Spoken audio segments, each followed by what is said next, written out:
Greetings, fellow fans. You're tuned into Arcane Paradox, presenting to you today, what if Madam Pomfrey's blood analysis after Basilisk bite revealed 63 foreign potions since birth and ministry rated Hogwarts live. Show some love by liking and subscribing. Enjoy the story ahead. Chapter 1, The Blood Doesn't Lie. The torchlight in the hospital wing had always felt warm before. Harry noticed that now, lying flat on his back with his arm wrapped in bandages that smelled of dittany and something sharper underneath, antiseptic, maybe, or something purely magical that didn't have a muggle equivalent. The ceiling above him was the same vaulted stone it always was. The same shadows pooled in the same corners. The same faint draft moved through from the high windows, carrying the last cold edge of Scottish May. Everything was exactly the same, and Harry felt completely different. His arm throbbed. The basilisk fang had gone deep, punching through muscle and grazing bone, and even with Fawkes's tears doing whatever Phoenix tears did, which was apparently miraculous, given that he was alive, the wound site pulsed with every heartbeat like a second, unhappier heart. He could feel the echo of the venom even now, a distant heat that moved up toward his shoulder when he shifted position. He didn't shift much. Mostly, he stared at the ceiling and thought about the fact that he'd been 12 years old and dying on the floor of a chamber that had been sealed for 1,000 years, and the thing that saved him had been a sword and a bird and a hat. He wasn't sure whether to feel grateful or absurd. "Stop moving," Madam Pomfrey said without looking up from the potion she was measuring at her cabinet, her back to him, silver ladle clicking against the rim of a stone bowl. "I'm not moving." "You're thinking about moving. I can tell by the way your shoulders go." She turned and crossed the ward, set the bowl on the table beside his bed, and looked down at him with the expression she reserved for cases that had personally offended her. Which Harry's cases tended to do. "Drink this. Slowly. Your nervous system has had enough excitement." Harry drank. It tasted like copper and chamomile and something underneath that he couldn't name, deep and earthy, like turned soil after rain. He handed the bowl back and watched Pomfrey's hands as she set it aside and reached for her diagnostic wand, the one she kept separate from her regular wand, thinner and silver-tipped. "What does that one do?" "Blood analysis. I should have run this first year." She said it quietly, not to him exactly, more like a thing she was saying to herself that had escaped. Her jaw was set. "Lie still." The wand moved in a slow figure-8 pattern above his sternum. Harry felt nothing, no warmth, no tingle, no sensation at all. Just the distant rhythmic ache of his arm and the cold air and the sound of Pomfrey breathing steadily through her nose like someone maintaining deliberate calm. Then the wand stopped moving. Harry watched her face. He had seen Madam Pomfrey startled before. She'd been startled first year when she found him with a broken wrist the morning after his first Quidditch match, startled second year when he came in with bones vanished from his arm, startled tonight when Dumbledore had carried him through the doors with basilisk venom already turning his veins black. He knew what her startled face looked like. This was not that. This was something else. The color left her face, not gradually, not with a theatrical flinch, but simply gone, like a candle snuffed. She stood very still. Her wand hand dropped to her side. "Madam Pomfrey?" She held up one finger. The gesture said wait with an authority that actually made him wait, even though something cold had started moving up the back of his neck that had nothing to do with the basilisk venom. She tapped her wand tip against her own wrist, a summoning motion, and a piece of parchment materialized out of thin air beside the bed, already covered in lines of cramped diagnostic text. It was long. It kept scrolling. Harry tried to read it upside down and couldn't make out much beyond columns of potion names that meant nothing to him. Pomfrey read every word. Twice. Her face did not change, but her knuckles around the wand had gone the same pale as her cheeks. "How are you feeling?" she asked. Her voice was entirely level. "My arm hurts. Other than that, fine." "Why? Any dizziness? Confusion? Gaps in memory?" "No more than usual." "Madam Pomfrey, what, emotional flatness. Periods where you felt strangely agreeable to something you might otherwise have questioned. Harry opened his mouth. Closed it. Something shifted in his chest that he didn't have a name for yet. What's on that parchment? She looked at him for a long moment. He had the impression of someone making a decision that would change everything, knowing it, and choosing it anyway. Mr. Potter, she said, I need to call a colleague from St. Mungo's. A specialist. I need you to stay exactly where you are and I need you to not panic. I'm not panicking. You will want to. She was already moving toward the fireplace at the far end of the ward, her robes snapping around her ankles. Stay still. I'll be right back. He stayed still. The parchment lay on the bedside table. He picked it up. The header read, Comprehensive Blood Solute Analysis, Patient, Potter, Harry James, age, 12, date, May 29, 1993. Below that, a standard section of baseline vitals, blood type, magical saturation, residual venom concentration, listed as negligible, neutralized by avian lacrimatory compound. His eyes moved down. Section 3, Foreign Compound Detection. Total foreign potion compounds identified, 63. The cold on the back of his neck had moved to the front now. It sat behind his eyes and in his throat and made his hands feel strange. 63. He kept reading, even though the potion names meant almost nothing to him. Draft of Compelled Complaisance. That was listed first. A note beside it, first introduced, estimated age 3 months. He had to read that twice. 3 months. He had been 3 months old. Loyalty suppression compound, modified. Age 18 months. Memorandum draft, low grade, sustained. Age 2 years. He read halfway down the list before his hands were shaking badly enough that the parchment rustled. The fire at the end of the ward blazed green, and Pomfrey stepped back through with a woman Harry didn't know, short, square-shouldered, dark-haired, wearing St. Mungo's lime green robes and an expression of professional neutrality that cracked slightly when she looked at Harry still holding the parchment. Mr. Potter, she said, I'm Healer Fern Aldrich. Magical toxicology. I read part of the list, Harry said. His voice came out steady, which surprised him. I got to about number 30. Healer Aldrich exchanged a look with Pomfrey. Something passed between them, the kind of look adults gave each other when they were calculating how honest to be, and whatever they calculated, Pomfrey apparently voted for honesty, because she said, number 17 is the most critical for your immediate physical situation. It's called a potentia dampener. Long-term magical suppression compound. You've been receiving it since age 4. Harry heard himself say, my magic has been suppressed since I was 4. Not suppressed entirely. Reduced. Significantly. He set the parchment down on the blanket and looked at his hands. His right hand, unbandaged. 12-year-old hand, slightly too thin, the knuckle on his middle finger still scarred from falling off Dudley's bike when he was 9. He turned it over and back. By how much, he asked. Pomfrey and Aldrich looked at each other again. This time he caught what the look contained, uncertainty. That will take time to determine, Aldrich said carefully. Once the compounds are fully purged, roughly. A pause. Aldrich sat down in the chair beside his bed, the one that was usually for visitors and was therefore almost never used on Harry's behalf. The potentia dampener, at the dosage you've received, over 9 years of continuous exposure, we estimate you've been operating at somewhere between 30 and 45% of your natural capacity.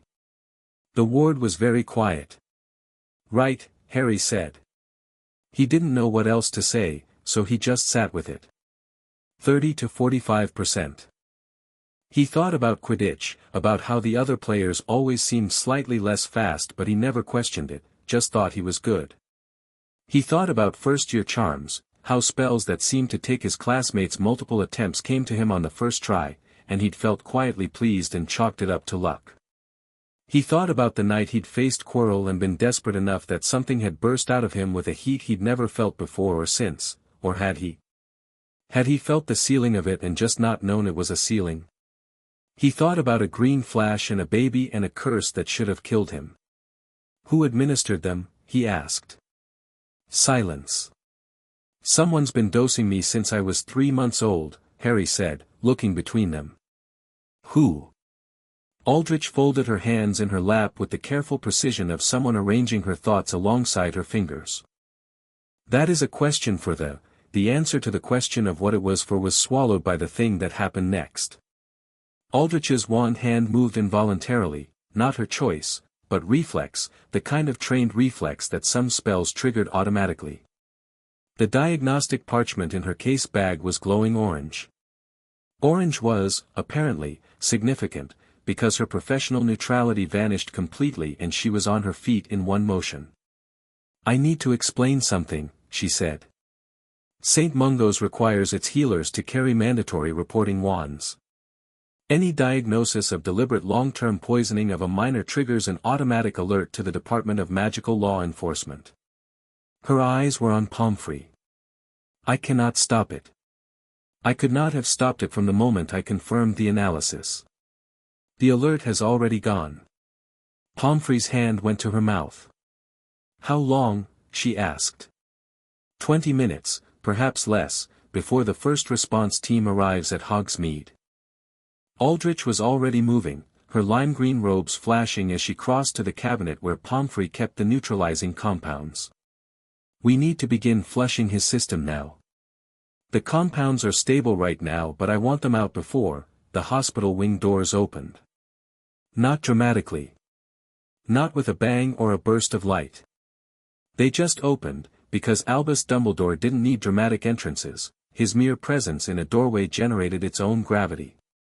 He stood in the doorframe in robes the color of deep ocean water, silver beard catching the torchlight, half-moon spectacles slightly crooked from what had apparently been an eventful evening. His eyes moved from Pomfrey to Aldrich to Harry and then to the parchment still lying on Harry's blanket. His face didn't change in any visible way. But something went very still behind those famously blue eyes. Poppy, he said pleasantly, you called for a specialist. Good thinking. How is our patient? Recovering, Pomfrey said. Her voice was extraordinary, absolutely normal, completely controlled. Harry wondered if she'd practiced this in the 30 seconds since the door had opened.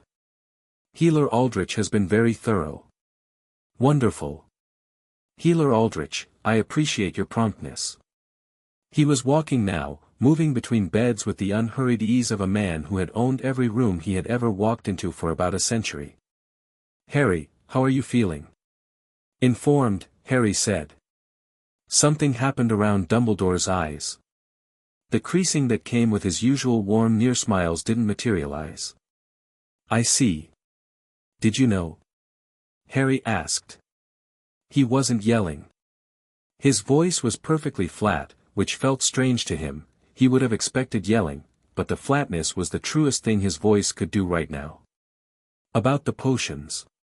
Harry, that's a yes or no question, sir.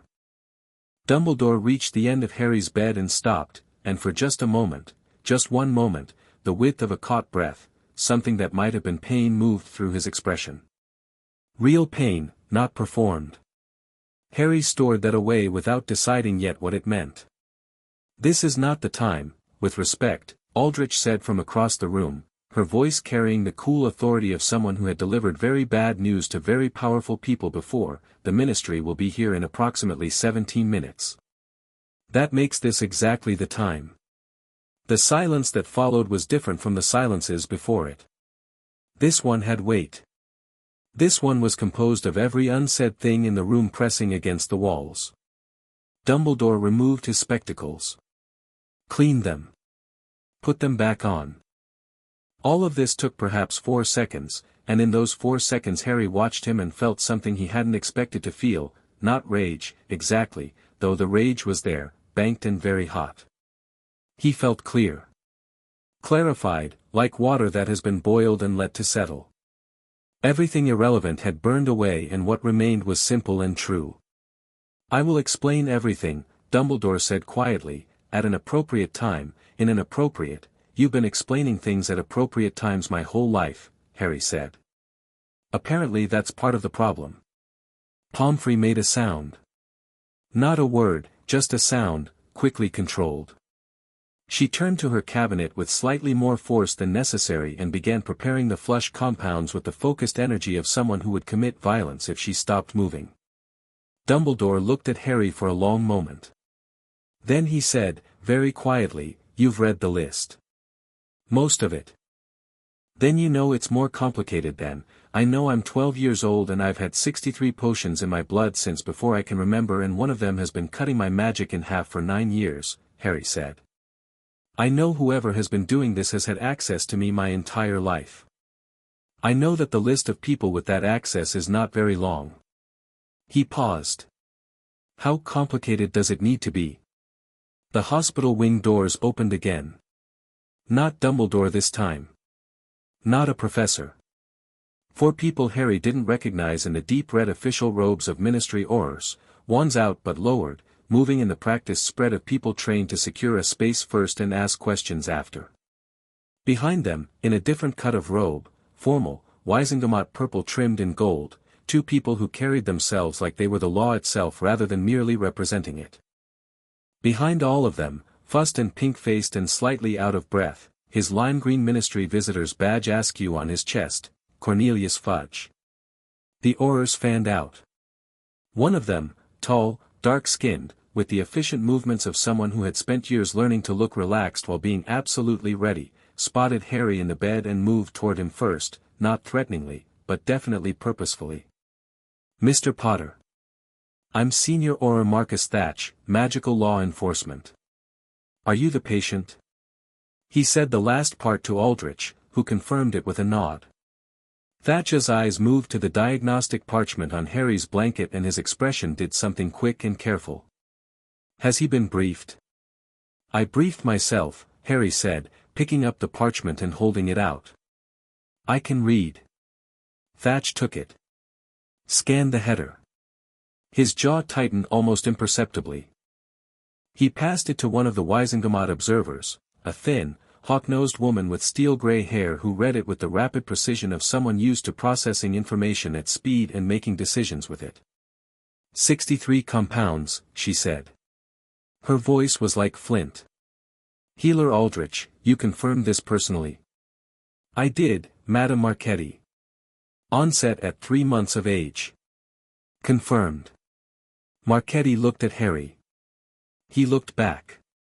She had the kind of face that gave nothing away, but there was something in her eyes, not sympathy exactly, more like recognition, the way you'd look at something being done wrong that you'd been worried about for a long time. "We're going to need to speak with everyone in this room," she said. "Separately." "Absolutely not," Dumbledore said, and his voice had changed, still pleasant, but the pleasantness had an edge to it now, something that reminded you without quite saying so that he had held every senior position in the wizarding world at some point and that cooperation from him was a gift, not a guarantee. "This is my school, Eugenia, and this is my student, who is 12 years old and has spent the evening, being poisoned," Thatch said. It was not unkind. It was just accurate. "We understand it's been an eventful night, Headmaster. This doesn't wait." Fudge, who had been hovering at the door making a series of expressions that ran the gamut from confused to alarmed to deeply politically calculating, picked this moment to clear his throat. "Now, Albus, let's be reasonable. Mandatory poisoning of a minor, continuous, over a decade, the DMLE doesn't have discretion here. We have to respond." He paused, then added with the slightly pained air of someone who didn't really want to be principled but felt it was expected, especially when the minor in question is, well, Harry Potter. Harry looked at Fudge and thought, he means this is a good story. He means this is something the Ministry can hold up. He had no illusions that Fudge cared about him specifically, but the political weight of the situation meant Fudge would carry it correctly regardless of motive, which was, Harry supposed, a kind of accidental justice. "I'll speak to you," Harry said to Marchetti. All of you. Whatever you need.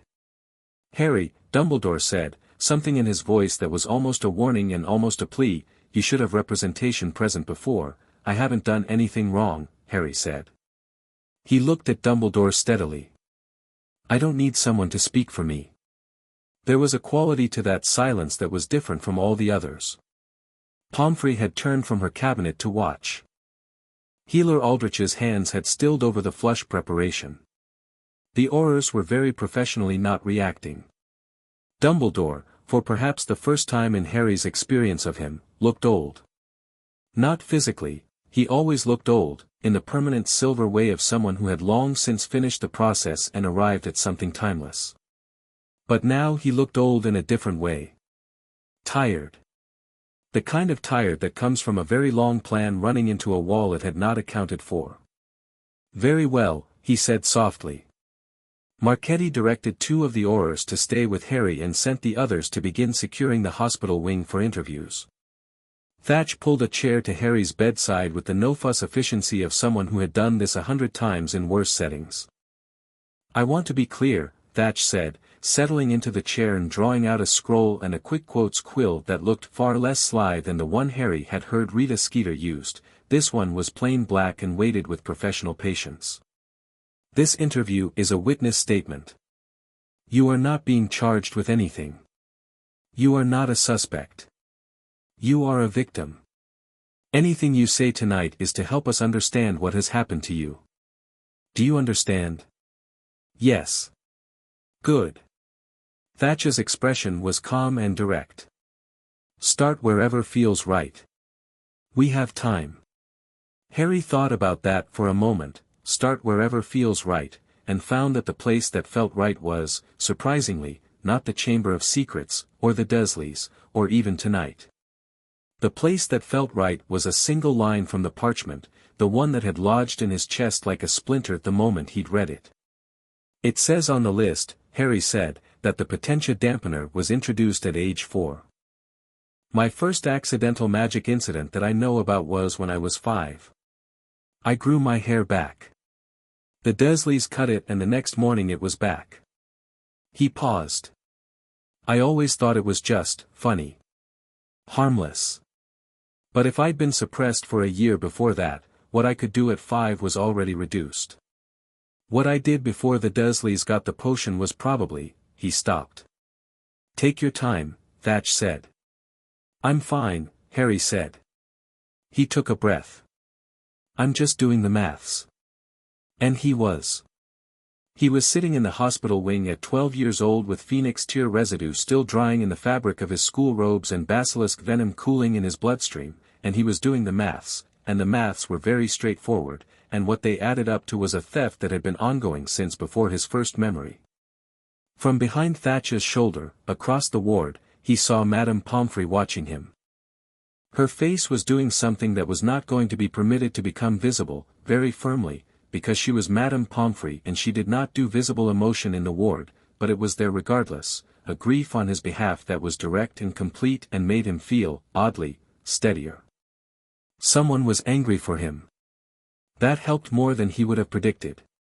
The first potion on the list, Harry said. Number 1. Draft of Compelled Complaisance.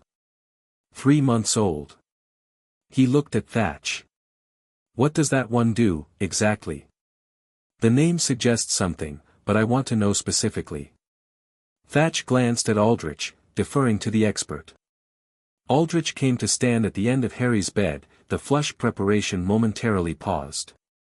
In plain terms, she said, it's a mild behavioral modifier. Long-term administration in an infant creates a disposition toward acceptance of circumstances. Makes the subject less likely to resist or question authority. It doesn't eliminate personality, it simply makes compliance feel more natural than it would otherwise be. She paused. In an infant, the effect is considerable, because you're shaping the baseline. Harry thought about his years at the Dursleys. He thought about the cupboard under the stairs and the way he had never, not once, screamed himself hoarse or thrown himself at the door or demanded something different. He had occasionally felt that he should feel more upset than he did. He had always chalked this up to being practical or resilient or simply accustomed. Right, he said again. Quietly this time. The ward was filling up, in a way, not with more people, but with the weight of what had been said, which was accumulating like snow, soft and silent and impossible to stop once it had started. Marchetti reappeared from the far end of the ward. Healer Aldrich, I need to review your mandatory reporting documentation. Aurora Thatch, when you've finished the initial statement, she glanced at Harry, will need witness locations for Headmaster Dumbledore and Professors Snape and McGonagall. Separately. Why Snape? Harry asked. Marchetti looked at him with the flat appraisal of someone recalculating her estimate upward. Potions Master. The specificity and combination of compounds in your bloodstream required expert preparation. These weren't brewed by an amateur. She held his gaze. We don't know yet that Professor Snape is involved. We need to rule him out. Harry thought about Snape. He thought about the way Snape had looked at him since first year, not just dislike, which he could understand, not just the dead woman's eyes grudge he'd figured out about his mother, but something that occasionally looked, in unguarded moments, like guilt.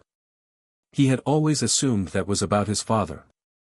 He was beginning to wonder if he'd assumed the wrong things about a lot of situations. He might tell you more than he should, Harry said. If you come at it the right way. Thatch paused with his quill above the scroll. Marchetti tilted her head almost imperceptibly. Why do you say that? Thatch asked. Because he's guilty about something that has to do with me, Harry said. I've been watching him for 2 years. The guilt is real. He hasn't done anything with it because the guilt isn't strong enough to beat whatever he's afraid of. But tonight is a different context. Harry looked toward the door of the ward, where Dumbledore had been politely but firmly requested to wait in the corridor, requested, Harry noted, not instructed, because nobody quite instructed Dumbledore. Tonight changes the context for everyone. Thatch and Marchetti looked at each other.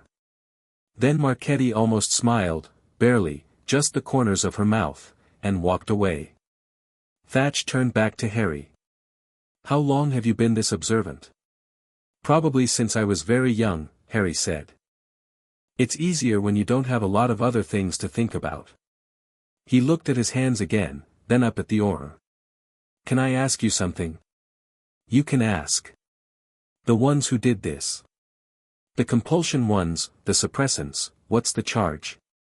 Thatch set down his quill.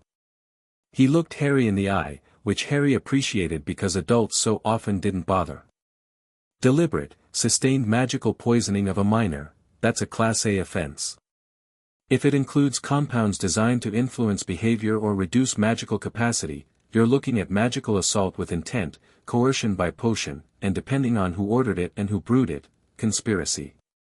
He paused. There is no version of this that doesn't carry Azkaban time. Outside in the corridor, raised voices. Not shouting, controlled, but edged. He could hear Dumbledore's cadences even muffled by stone, measured and careful, and counterpoint to it, a voice he didn't recognize, official and unyielding. Harry lay back against the pillow. His arm throbbed. The distant venom heat was there. He was tired in a way that went much deeper than one long, extraordinary evening in a hidden chamber, tired of 12 years of a life that had been quietly, expertly, and continuously shaped without his knowledge or consent. But underneath the tired, in the place where his heartbeat lived, something else was happening. Something that felt like a coal being blown on in the dark, not yet a flame, just the edge of a glow, the color of certain mornings. 30 to 45% of his natural capacity.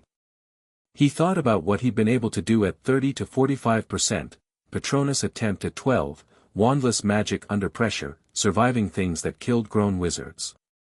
He thought about the potentia dampener flushing out of his system hour by hour, and what would be left when it was gone. He didn't smile. It didn't feel like a smiling moment. But the coal in his chest glowed a little warmer. Okay, he said to Thatch. Let's keep going. Thatch picked up his quill. Outside the corridor, the voices had grown another layer, more than one argument happening now, the sound of more official boots on stone, the world expanding outward from this one warm torchlit room with its antiseptic smell and its weight of revelation. Madam Pomfrey set down her flask and crossed to Harry's bed. Without a word, she pushed up his sleeve, the unbandaged arm, and pressed 2 fingers to the pulse point at his wrist. Not clinical. Just contact. I should have run this panel first year, she said again. Still quiet, still aimed at herself. It's all right, Harry said. It is not, she said, with a precision that ended the argument entirely. He let her keep her fingers where they were. It was, he realized, the first time anyone had touched him in a way that was purely and simply on his side without any other motive attached to it. Just his pulse under her fingertips. Just someone paying attention. Outside, Cornelius Fudge was apparently making a speech to someone about ministry responsibility, his voice warbling between genuine concern and practiced gravitas in almost equal measure.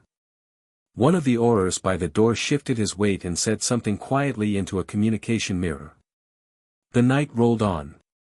Spring cold settled deeper into the castle stone.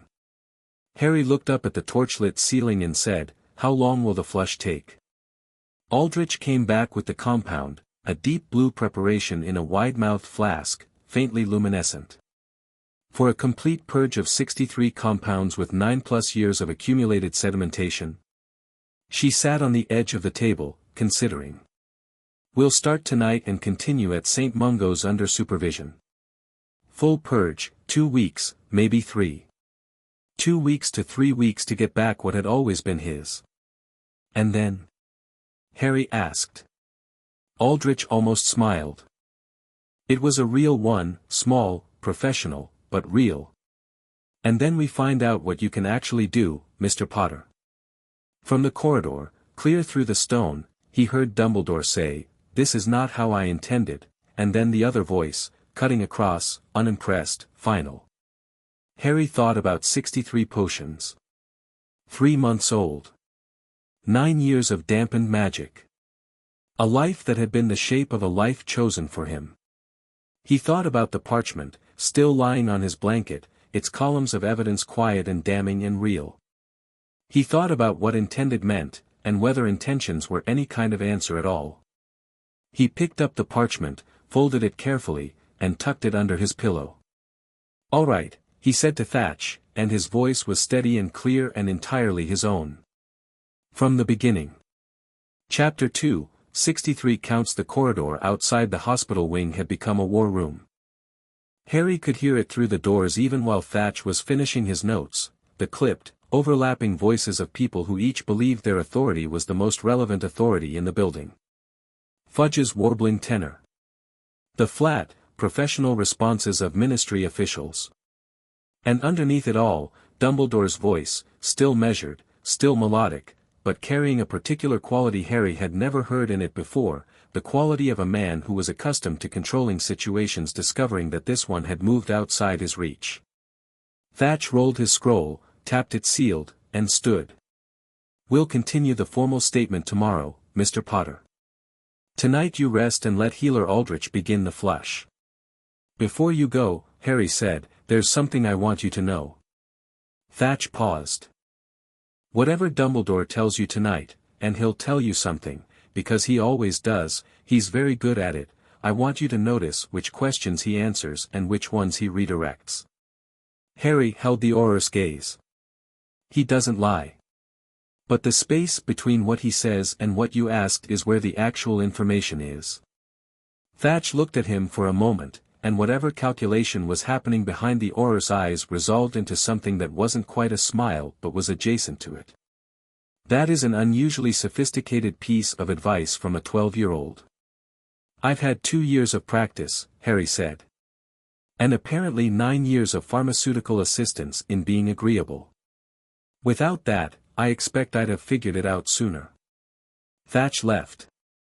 Aldrich came forward with the luminescent blue compound and a very specific set of instructions about drinking it slowly and lying still and not, under any circumstances, attempting any magic until the first stage of the flush was complete, because the potentia dampener breaking down in the presence of an active magical discharge could theoretically cause what she described as a significant feedback event, and what Harry privately translated as explosion.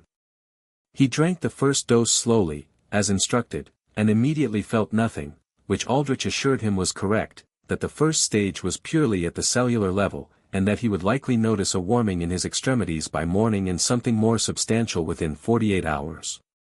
"Try to sleep," Pomfrey said, pulling the curtain around his bed with the efficient finality of a woman who had been managing impossible patients for 30 years. He didn't sleep. He lay in the dark behind the curtain and listened to the castle and thought about a list of 63 things. Hermione arrived at 7 in the morning. He heard her before he saw her, the sharp, purposeful sound of her footsteps, which were distinguishable from Ron's because Ron's had a slight drag on the left from the way he walked when he was nervous, and distinguishable from anyone else's because they had the specific rhythm of someone who had somewhere important to be and had been moving at this pace since approximately the moment she woke up. The curtain opened. She stood there in yesterday's clothes. She hadn't changed, which meant she'd been up all night, with her hair in a state that suggested she'd run her hands through it repeatedly while reading, and her eyes were doing the thing they did when she had found out something terrible and had subsequently read everything available on the subject. She looked at him for a long moment. "I know," Harry said. "Harry, I know." She sat down on the edge of the bed and put both hands flat on the blanket between them, looking at them, and then looked up.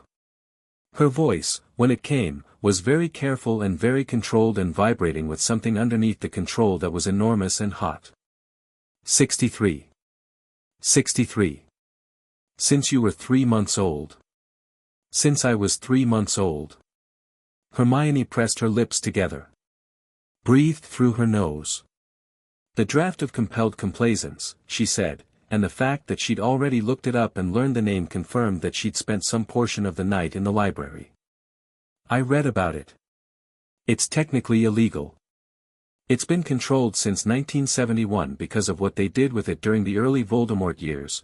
They used it to make Muggle-born families cooperative during ministry visits. It's a Class B prohibited compound. Administering it to a non-consenting adult is 5 years in Azkaban. To a child, her voice did something involuntary that she immediately corrected. To an infant, it's Hermione. She stopped. Breathe. She breathed. I'm angry, she said, with the precision of someone naming something before it named them. I know. I am too. Are you? She looked at him directly. Because you seem calm. He considered. I think the anger is there. It's just very deep, and very quiet, and very hot. He paused. The kind that doesn't go away. Hermione nodded slowly. She understood that kind. Ron is coming. He didn't know what to say on his own, so he's bringing food. His mum sent a hamper because she heard something had happened and she responds to crises with sandwiches. The thought of Molly Weasley sending sandwiches while Harry processed being poisoned for 12 years produced a sensation that couldn't quite decide if it was painful or funny, so it was both. The curtain opened again. Ron Weasley came in with a cloth-covered basket in one hand and an expression on his face that Harry had never seen there before, not fear, not confusion, the standard Ron reactions to things beyond his processing capacity. This was something older and plainer, like he'd been running fast and then stopped very suddenly. He sat down in the visitor's chair without saying anything. He set the basket on the bed. He said, "Is it true? All of it? Everything they're saying in the..." He stopped. Started again. I heard 2 of the Aurors in the corridor this morning. I wasn't eavesdropping, they were just talking, and he stopped again. 63. 63, Harry confirmed. Ron looked at Harry with an expression that was doing several things at once. Since you were a baby. Yes. Someone's been poisoning you since you were a baby. That's the accurate description, yes. Ron ran both hands through his hair, which made it stand up spectacularly and achieve an almost architectural quality of disarray. Right, he said. He said it in the way that meant the opposite of right, the way that meant everything was so far from right that the word had become purely reflexive. Then he looked at Harry with the simple, direct honesty that was the best thing about Ron at his best. "What do you need?" Harry thought about it. "Food," he said. Then an honest conversation. Ron passed him a ham sandwich.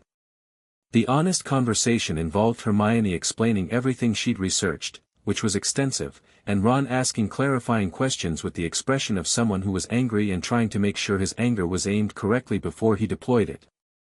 The compounds on the list split roughly into 3 categories.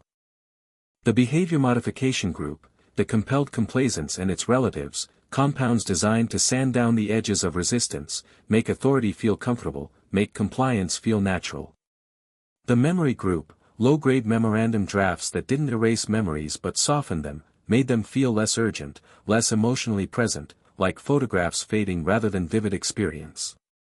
And the magic suppression group, centered on the potentia dampener but accompanied by 2 subsidiary compounds that Hermione had identified from the diagnostic text as a magical sealing compound and something with the clinical name Arteria Magia Constrictive. She translated this herself, because the text was in Latin, and her translation was, magical artery constriction. Like a tourniquet, Harry said. Functionally, yes. 3 layers. The dampener reduced overall output. The sealing compound prevented sudden surges, accidental magic spikes that might have drawn attention or given you a baseline experience of your real capacity. And the constrictive worked on the deeper channels, the ones that connect magical ability to emotional response. Hermione had a piece of parchment on her knee that she'd covered in notes, and her handwriting had gotten progressively smaller and angrier as she'd gone, words clustering together like they were trying to make themselves smaller. So when you were frightened or angry or desperate enough that accidental magic broke through, it was getting through 3 layers of suppression to do it. Ron said, "Merlin," quietly and with feeling. Harry ate his sandwich and thought about the night he'd been chased by Dudley and his gang and ended up somehow on top of the school building, 4 stories up, with no memory of how he'd gotten there. He had been 8. He thought about the look on the teacher's face, and the way he'd felt, not the accidental magic exhilaration the books described but something more desperate, the feeling of pushing against something that didn't yield easily, and the exhaustion afterward that had made him sleep for 14 hours. "The ones I want to understand," Harry said, "are the memory ones. Not erasing memories. Softening them." "What does that mean practically?" Hermione bit her lip. "It means that experiences that should have been emotionally formative were dampened. Things that should have taught you to expect care, or to trust certain people, or to reject certain situations, they didn't quite stick the way they should have. Your capacity to form strong emotional memories around negative experiences was reduced." She looked at him. "You've lived at the Dursleys your whole life and you don't have any particular rage about it," Harry finished. "I've noticed that I should probably feel worse about the cupboard than I do." "Yes." Her voice was very quiet. "That's not you being strong, Harry. That's the memorandum draft doing its job." The 3 of them sat with that for a moment. Ron said, with a visible effort to be careful, "Who was it? Who actually did it?" "The Ministry is asking that," Harry said. "I gave my statement last night. They'll be at it all day, Pomfrey, Dumbledore, probably Snape." Ron went very still. "Dumbledore," he said. "You think, there's a compound on the list," Harry said. Number 41. Listed as long-term befuddlement draft, targeted variant. Keyed to a specific magical signature. He watched Ron's face. Targeted befuddlement means it triggers specifically around the person whose signature it's keyed to. You're fine otherwise. Perfectly clear-headed. But in their presence, your trust response is artificially elevated and your critical thinking around their behavior is suppressed. Silence. "The parchment," Hermione said softly. "Did it say whose signature?" "It doesn't identify the signature by name. It would need a separate analytical cross-reference to confirm." But, Harry set down the remainder of his sandwich. "It started at age 7. Right before first letter from Hogwarts would have been sent. Right before Hagrid arrived to tell me who I was. He let that sit. Right before I first met Albus Dumbledore. Ron had gone the particular color he went when something had moved from theoretical to real. Not pale, a kind of concentrated, careful stillness that sat oddly on someone usually so physically expressive. Harry, he said, I know what it is, Harry said. What are you going to do? Harry looked at him. I'm going to let the ministry do its job. For now. He paused. Because the DMLE having the evidence is better than me having it, in terms of what can actually be done. And because I want to see who knows what when people think they're explaining things in front of authority. He paused again. And because I'm still finishing the flush, and until that's complete I want to know exactly what I'm working with. Ron and Hermione exchanged a look over his head that he caught in the peripheral. He let them have it. They were processing. That was fine. He'd had more hours to process and he was still in the middle of it himself, so he understood the look, not exclusionary, just two people who loved him checking in with each other over the vastness of what was happening. You're not scared, Ron said. Not an accusation, just an observation. No, Harry said. Why not? Harry thought about it honestly. Because everything I'm learning is terrible, but it's also real. It's the actual truth. And I've been living inside a shaped, managed, potion version of my life for 12 years without knowing it.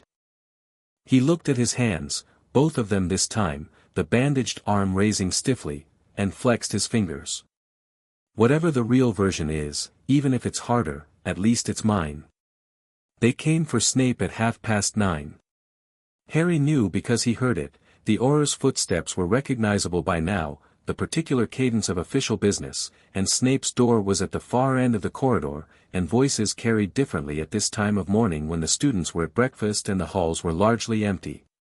He couldn't make out words, only tones. Snape's voice was cold and controlled and contained something that might have been outrage or might have been fear or was most probably both. The voices moved away toward what Harry assumed was one of the formal interview spaces the ministry had established overnight. He lay back and thought about Snape. Professor Severus Snape had been many things to Harry over 2 years, hostile, contemptuous, occasionally threatening, and sporadically something else underneath that Harry had never had a word for. Not kind. Not protective, exactly. More like a wary, angry, involuntary watchfulness. The way you watched something you cared about against your will. He had been the one to notice Harry's cursed broom in first year. Not because he was required to, because he'd been watching. He had brewed the polyjuice potion base that Hermione had stolen from his stores this year, and Harry was not 100% certain Snape didn't know about that. He had the instincts of a spy and the situational awareness of someone who had survived the first Voldemort war by being smarter than everyone around him. He knew something. He had always known something. The question was what? Do you think Snape brewed them? Ron asked, as though reading the direction of Harry's thoughts, which was one of the things Ron could do when he was paying attention and which he didn't do often enough to get credited for it. I think he's capable of it, Harry said. The combinations, the dosages, the sustained compound management over 12 years, that requires a serious brewer. Snape is one. He paused. But I also think if Snape had brewed them willingly, for the reason implied by the list, he wouldn't have that guilty thing he does when he looks at me. He thought about it. Guilt means something went differently than you expected or wanted. It's different from regret about a choice you'd make again. Hermione was watching him with an expression he recognized, the one that meant she was taking something seriously that she hadn't expected to take seriously yet. What? He said. You've been thinking about people's inner states for a long time, she said. Dursley household, Harry said simply. You learn to read the room very quickly when the room is hostile and you need advance warning. She nodded. Her eyes went briefly bright and then weren't, in the way that happened when she was filing an emotion for later because the current moment wasn't a safe container for it. Ron stretched his long legs out and stared at the curtained ceiling above Harry's bed. What's Dumbledore going to say?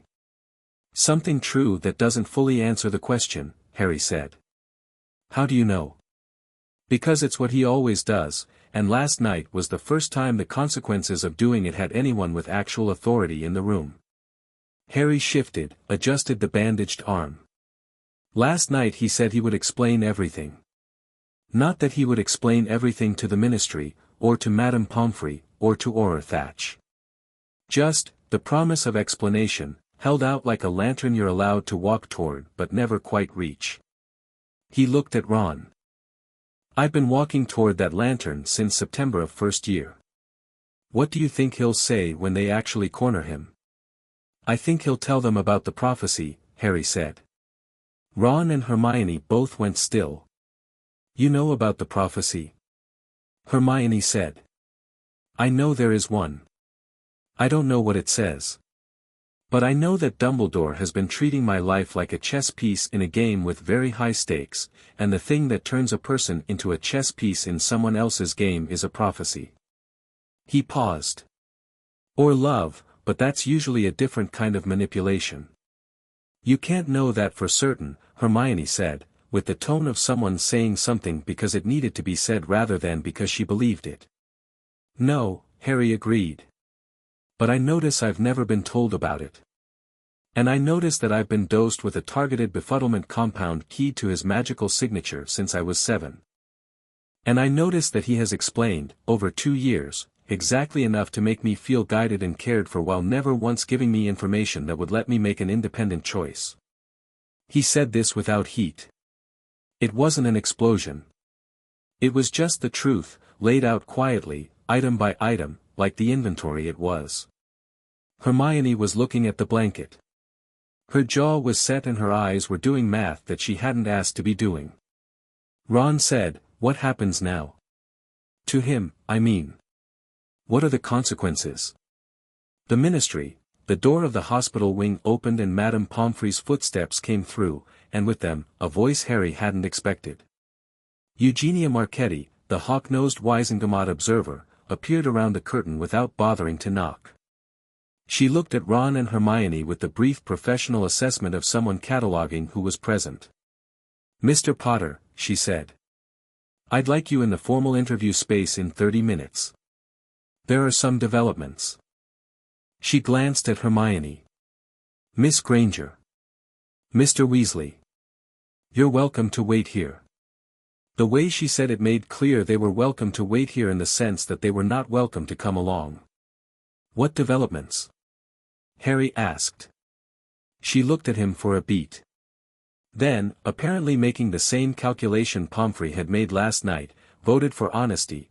Professor Snape's interview has produced information material to the investigation.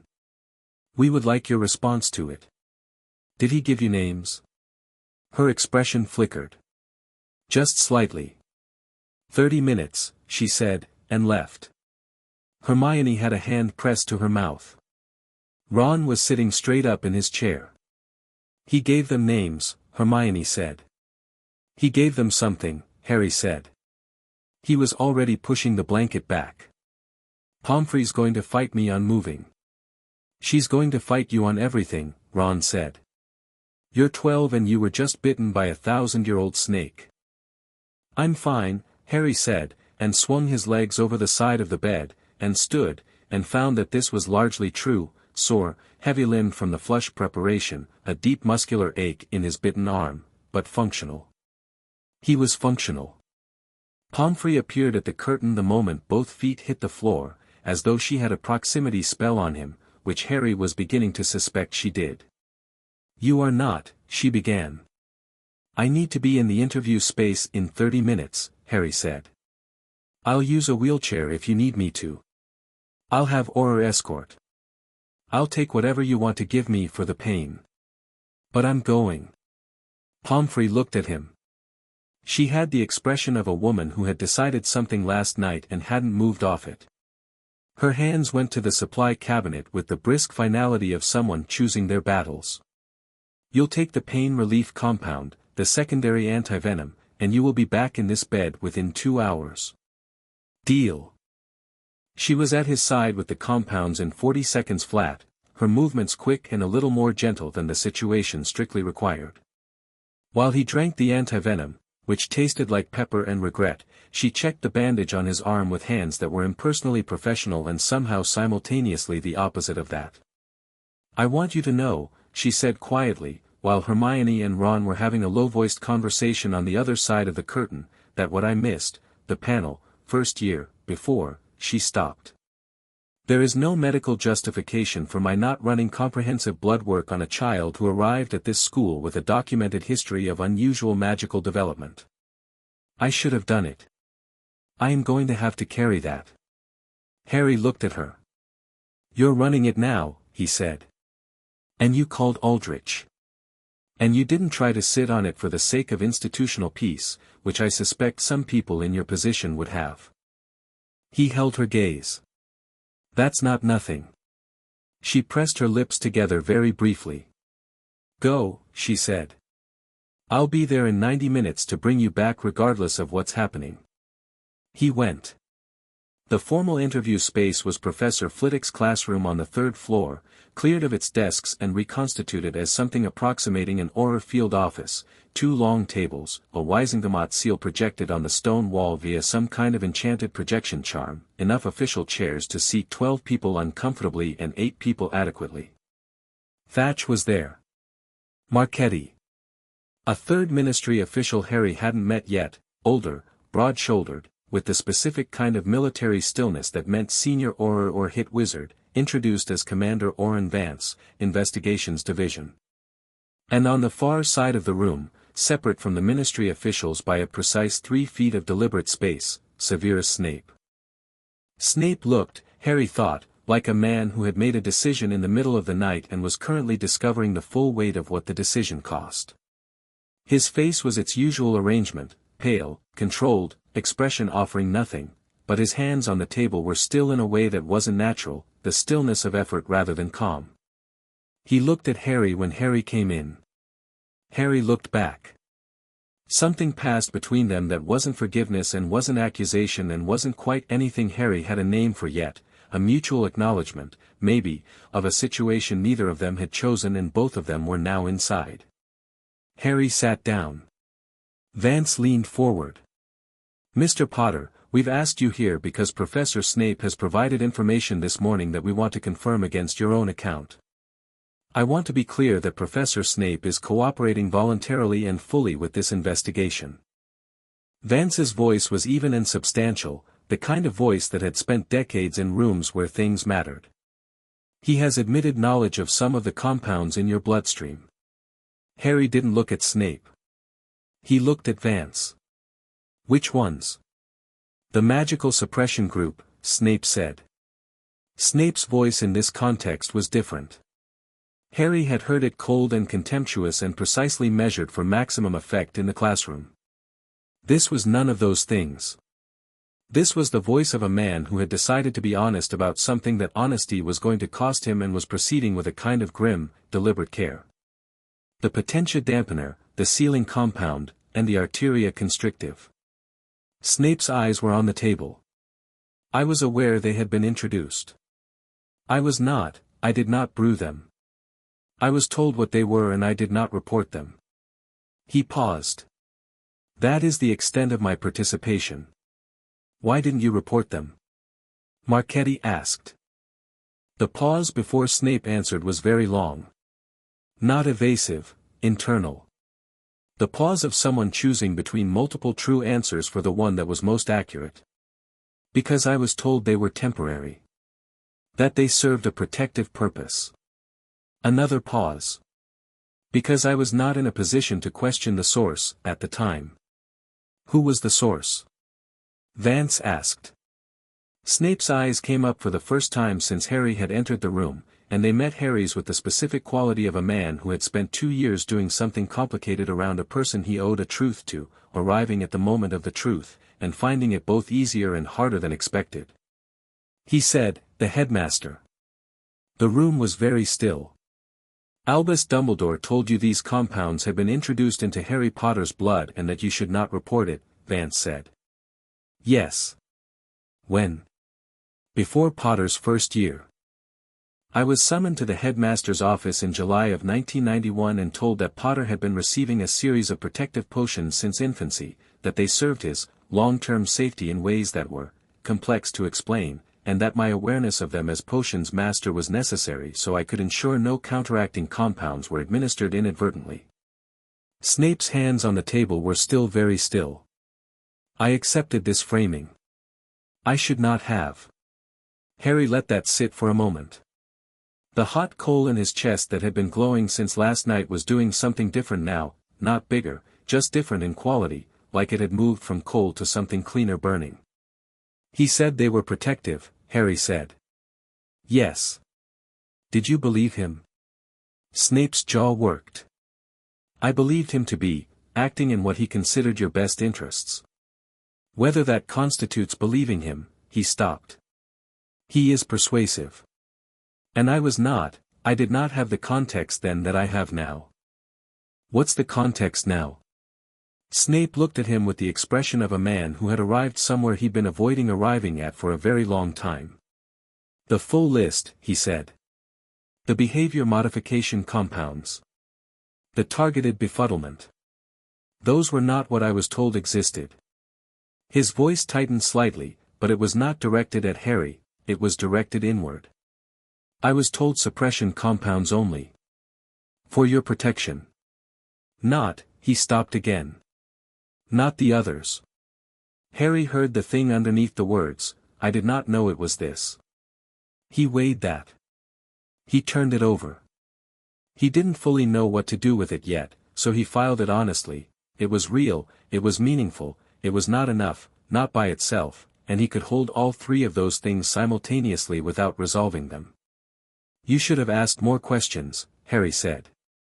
Yes, Snape said. No deflection. No counter-argument. Vance made a note. Marchetti was watching the exchange with the focused attention of someone learning something she hadn't expected to learn.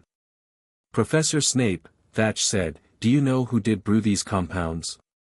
The behavior modification group specifically? Snape was quiet for a moment. I have a theory. I do not have certainty. The theory. The befuddlement compounds require a brewer of considerable skill, but not exceptional, a competent potions newt would be sufficient. The suppression compounds are more specialized. The behavior modification group, he paused. There is a style to brewing, the same way there is a style to handwriting. These compounds have characteristics consistent with someone trained in the European apothecary tradition, pre-1970.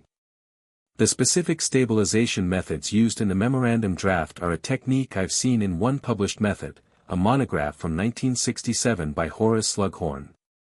Marchetti's quill stopped moving. You're suggesting Horace Slughorn brewed these compounds, Vance said. I am suggesting the brewing method is consistent with his documented technique, Snape said carefully. I am not certain. I am also not certain he would have done so knowingly. His methods were published and the monograph was in limited circulation but accessible to someone with the right connections. Harry thought about Slughorn. He didn't know much about Slughorn, a name that came up occasionally in reference to famous Hogwarts alumni, former potions professor, collector of talented students. Nothing that made him a villain. Everything that made him someone who might have brewed something impressive without asking too many questions about its purpose. Where is Slughorn now? Harry asked. Retired, Thatch said. We'll find him. Harry nodded. Then he looked at Snape again. You've been watching me for 2 years, he said. The way you watch, it's not just about my father. Snape's expression did something very controlled and very small. No. You knew something was off about me. I knew that. Snape stopped. Tried again. Your magical responses were inconsistent. In class, your practical work was considerably above your theoretical preparation. Which suggested a natural capacity that was not fully expressing. He chose each word with care. I concluded that this was native talent emerging despite the suppressants. I should have, he stopped. I made the wrong calculation about my obligations. Harry looked at him for a long time. Long enough that Thatch shifted in his chair and Vance glanced at Marchetti and the room got a specific quality that rooms got when everyone was waiting for the most important person in the scene to say the thing. I'm not going to tell you we're fine, Harry said. I'm not going to tell you I forgive you for not asking more questions when a child's blood composition was being withheld from him. He paused. But I'm also not going to decide you're the villain when you've done the one thing I actually needed from any adult in this building, which is told the truth when it mattered. He leaned forward slightly. Don't waste it. Snape looked at him, really looked, in the way he didn't usually look at Harry, with the contempt and the performance set aside, and gave the smallest, most precise nod. Right, Vance said, and his voice had a quality to it now that hadn't been there at the start, not warmth exactly, more like the satisfaction of something being done correctly in a situation that could easily have been done incorrectly. We'll need your formal statement, Professor. Mr. Potter, I want to address the next stage directly. He turned to Harry. As of this morning, we have a formal ministry investigation into deliberate long-term medical malpractice against a minor. This is being handled by the DMLE's Senior Investigative Division. The Wisengamot has been notified and Madame Marchetti's office has jurisdiction over any decisions regarding, he chose the next word carefully, the relevant senior personnel. Dumbledore, Harry said. Vance didn't confirm it directly. He didn't need to. I want access to the remaining compound list analysis, Harry said. All 63, with Healer Aldrich's full annotations.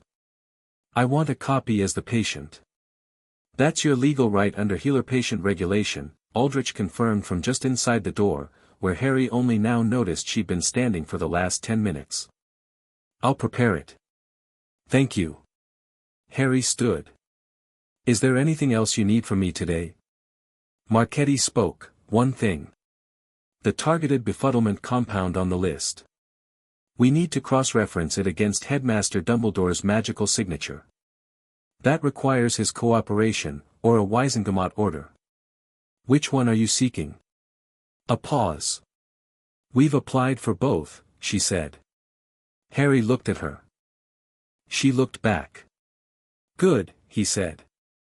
He walked out of Flitwick's classroom into the corridor, and the spring morning light was coming through the high windows and hitting the stone floor in pale gold bars, and he walked through them, and his arm ached, and underneath his feet the castle breathed its stone breath the way it always had, and everything was different from this morning, from yesterday, from every year before now. He stopped at the window at the end of the corridor and looked out over the grounds, the lake flat and silver grey in the morning light, the forbidden forest dark at the edges, the Quidditch pitch catching a slant of sun. His school. His home, in the only sense that word had ever meant something to him. He thought about 30 to 45%. He thought about what it would feel like when the flush was complete. He didn't know. He had no reference point for his own full capacity, had never felt it, had no memory of a time before the suppression began because it had begun before memory. He thought about that, and didn't feel afraid of it, which surprised him, and then didn't surprise him, which surprised him more. Behind him, footsteps. Hermione's rhythm. How did it go? She was at his shoulder, looking at the same window. Snape gave them Dumbledore, Harry said. And suggested Slughorn for the brewing. He felt her go still. Slughorn, she said softly. I read his 1967 monograph last night. In the library, when I couldn't sleep. It was in the restricted section but the door was open and she stopped. The memorandum draft method in the compounds on your list matches his published stabilization technique precisely. You were already there, Harry said. Even before Snape confirmed it. I wasn't sure. She paused. I am now. Ron appeared around the corner at a jog, slightly out of breath. They've brought Dumbledore in, he said. I saw him coming from the west corridor with 2 Aurors. He looked, Ron searched for the word. Old, he said finally. Actually old. Harry looked out the window. The lake. The forest. The pitch. Let's go back, he said. I have 2 hours before Pomfrey drags me out regardless, and there's one more thing I need to do. What? Ron asked. Write a letter, Harry said. To the Wisengamot Committee. My own statement, in my own words, before anyone else shapes the story. He turned from the window. No more letting other people explain my life for me. He walked back toward the hospital wing, and Ron and Hermione fell in on either side of him, and the morning light came through the windows in long clean bars, and somewhere deep in his bloodstream, 63 foreign things were very slowly coming undone. Chapter 3, What They Took as Tea. Mungo's Hospital for Magical Maladies and Injuries occupied a building on Purge and Dow's Ltd that looked, from the outside, like a condemned department store. Harry had never been inside before. He'd had plenty of reasons to go, broken bones, vanished bones, basilisk venom, but the Dursleys didn't take him to hospital for anything, magical or otherwise, and Hogwarts had always handled its own casualties in-house. He noticed, walking through the main entrance with Healer Aldrich on one side and Auror Thatch on the other, that the inside looked nothing like a condemned department store. It looked like a very large, very busy place where serious things were happening to people, and the people handling those serious things had the particular quality of competence that came from doing difficult work for a long time without the luxury of uncertainty. Nobody stared at him. This was unexpectedly pleasant.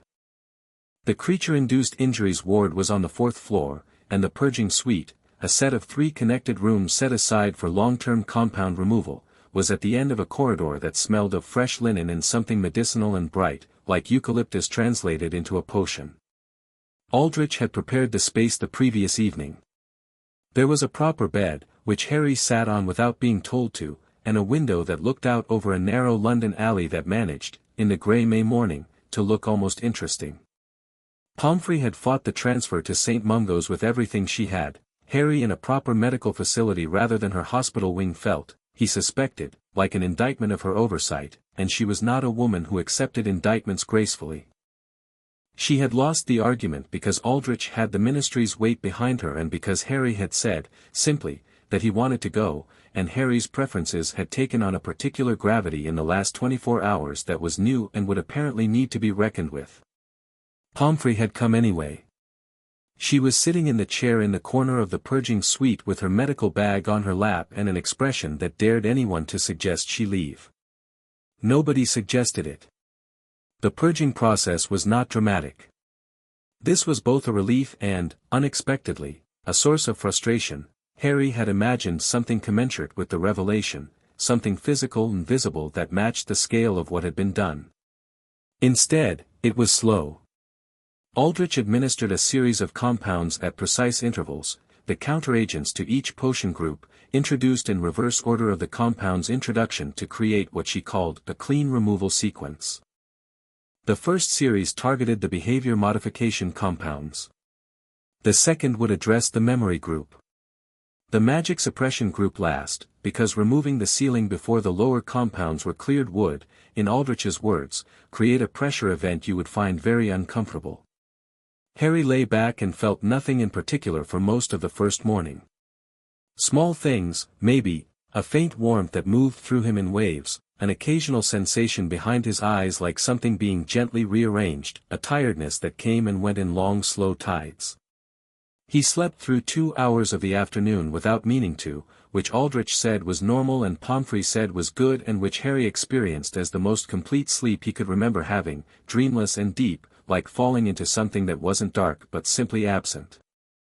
He woke at 4 in the afternoon with Hermione in the visitor's chair reading a thick volume on magical jurisprudence, and Ron asleep in the other chair with his mouth slightly open, which Hermione was ignoring with the practiced ease of long association. "Anything?" Harry asked. Hermione looked up. She didn't ask what he meant. The Wisengamot Committee convened this morning.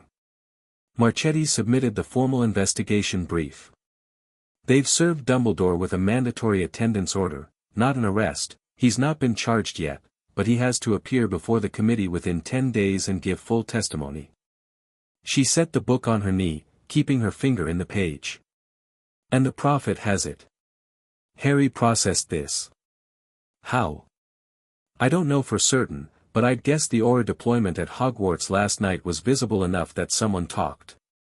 Or one of the Wisengamot observers told someone. She paused. The front page. What's the headline? She reached into her bag and produced a folded newspaper with the careful movement of someone presenting a thing they're not sure how the recipient will react to. Harry took it.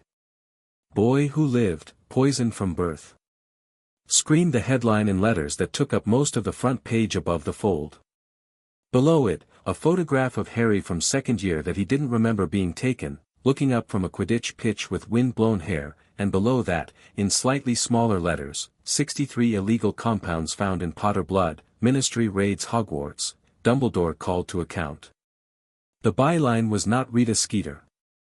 It was someone called Edmund Ferris, senior investigative correspondent, which meant this wasn't a gossip piece. Someone had given a credible source information and the prophet had taken it seriously enough to put it on the front page without Skeeter's usual sensational gloss. Harry read the article. It was careful and factual, which was more than he expected from the prophet.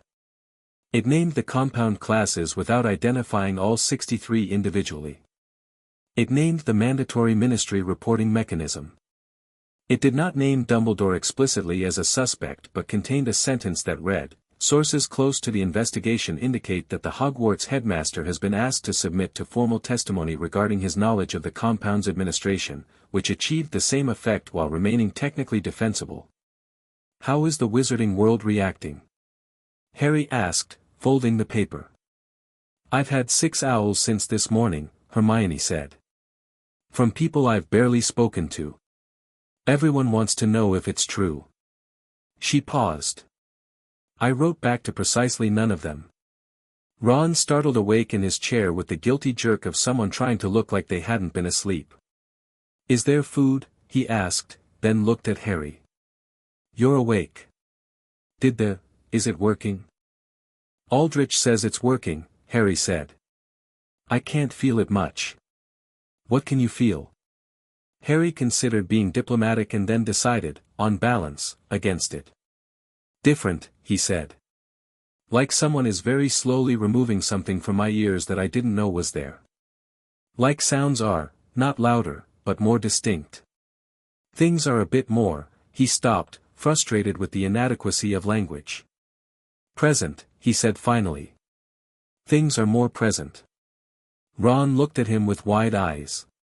That's the behavior modification compound clearing, isn't it? The complaisance one. Aldrich thinks so, yes. Does it feel? Ron clearly didn't know how to finish the sentence. Does it feel different from how you usually feel? Harry thought about the last 12 years. The cupboard. The Dursley's kitchen. The first day of Hogwarts, the train, the sorting, all of it filtered through a compound that had been telling his emotional responses to be quieter, more accepting, less prone to resistance or outrage. He thought about all the moments he'd thought were him being practical or resilient or simply calm, and understood now that at least some of those moments had been chemistry. Yes, he said. He didn't elaborate. He didn't need to. Ron and Hermione both sat with that, and the honesty of their sitting with it, not trying to fix it, not rushing to say the right thing, was, he found, exactly what he needed. Pomfrey appeared in the doorway. Aldrich needs you for the next stage. 10 minutes. He nodded. Then, has anyone been in contact with the Dursleys? 3 faces looked at him. Pomfrey's expression had the quality of something she'd been waiting for and wasn't pleased to see arrive. The ministry sent someone this morning, she said carefully. To inform them of the investigation. And? Pomfrey's jaw worked. Your uncle said, and I am quoting directly from the Auror's report which I was shown, that he was sure he didn't know anything about any potions and that if Harry had been drinking something funny it was nothing to do with him. Harry almost laughed. It was a strange sound when it came out, not humorous exactly, more like the release of pressure. Of course he did. He paused. They didn't give him the compounds. Someone got access to me through them or delivered the doses some other way. Petunia, my aunt, she was never kind to me, but she was never the kind of cruel that's about power. It was the other kind. The frightened kind. He thought about this. I don't think they knew. That's a generous reading, Ron said. It's an accurate one, Harry said. The Dursleys are not subtle people. If they'd known they were giving me illegal potions, they'd have found a way to feel superior about it, and they never had that particular flavor of superiority. They just hated magic. He paused. The dosing was probably through food or the water supply of the house. Something that could be introduced without their participation. That would require prior access to the house, Hermione said. Yes. Harry looked at her. Who had that? She looked back. Dumbledore was the one who placed you there. He was. The room was quiet for a moment. Harry, Hermione said, can I ask you something honestly? When have you not? Are you all right? She held up a hand before he could respond. Not physically. Not about the investigation. I mean, are you all right? Because everything you're describing it's your entire life. Every feeling you've ever had, every reaction, every moment of acceptance or trust it all has a question mark next to it now, and I don't know how you're sitting here talking about it as if what? She stopped. You're so calm, she said quietly. And I don't know if that's the last of the compound or if that's you. Harry looked at her for a long moment. Then he said, I've been thinking about that. And I think it's both. The compound smoothed things out, yes. But I also think that when you've grown up in a situation that requires you to be calm in order to survive, calm becomes the tool that you trust most. He paused. The rage is there, Hermione. I can feel it. It's the kind that goes very deep and doesn't dissipate. But I'm not going to let it be the thing that drives me right now, because right now there is a ministry investigation and a Wisengamot committee and a formal process, and the most useful thing I can do in this moment is be clear-headed and strategic and let the legal machinery do what it exists to do. He held her gaze. Falling apart is allowed to happen later. She nodded. Her eyes went bright again and stayed bright this time, because she didn't look away. Okay, she said. Okay, he said. The second day brought the memory compound clearing, and that was different. Not dramatic, not a burst of forgotten scenes or a flood of suppressed recollections. Aldrich had warned him about this. The memorandum draft didn't remove memories. It reduced their emotional weight. What you may experience is a reweighting, existing memories taking on the emotional quality they should always have had. What this meant in practice was that Harry spent most of the second day lying very still while things that had happened to him became more themselves. The cupboard under the stairs became the cupboard under the stairs as it actually was, small, dark, locked from the outside, smelling of old shoes and dust and the specific quality of enclosed spaces that don't get enough air. He'd always known these facts. But he'd kept them at a certain distance, processed them the way you processed a fact in a textbook, true, acknowledged, contained. Now they moved closer. Not past the point of bearing, nothing became unbearable, but past the point of containment. He thought about being 6 years old and very small and counting the slats in the underside of the stairs because there was nothing else to count. 11 slats. He'd counted them so many times he still knew the number. And he thought about the fact that being 6 and small and locked in a cupboard with 11 slats to count should have felt worse than it had, and the reason it hadn't was in a flask on Aldrich's medical cart. He didn't cry. He felt like he could, which was new. He genuinely couldn't remember the last time crying had felt like an available option. He decided against it not because he was suppressing it but because he was genuinely more interested in thinking through what he was experiencing than in releasing it right now, and he trusted himself to know the difference. Pomfrey sat with him for most of the second day. She didn't talk much. She brought him tea at 2-hour intervals and checked the diagnostic parchment and occasionally put a hand briefly on his shoulder, which was contact, just contact, and he found that he was building a new understanding of how much that mattered. On the afternoon of the second day, his letter to the Wisengamot committee was delivered by Owl. He'd written it the morning after his initial statement, by hand, in his room at St. Mungo's, sitting up in the pre-dawn quiet with a lamp burning and Hermione's borrowed quill. He'd written it 3 times before he was satisfied, not because the content changed much but because the first 2 drafts had been him managing his presentation, and he'd caught himself doing it and started over, because managing his presentation was what he'd been chemically predisposed to do for 12 years and he was done with it. The 3rd draft said what he actually thought. It named what had been done in plain language. It described what it meant to discover, at 12, that your emotional responses, your magical capacity, and your basic tendency toward trust had been systematically altered before you were old enough to form a memory. It did not ask for sympathy.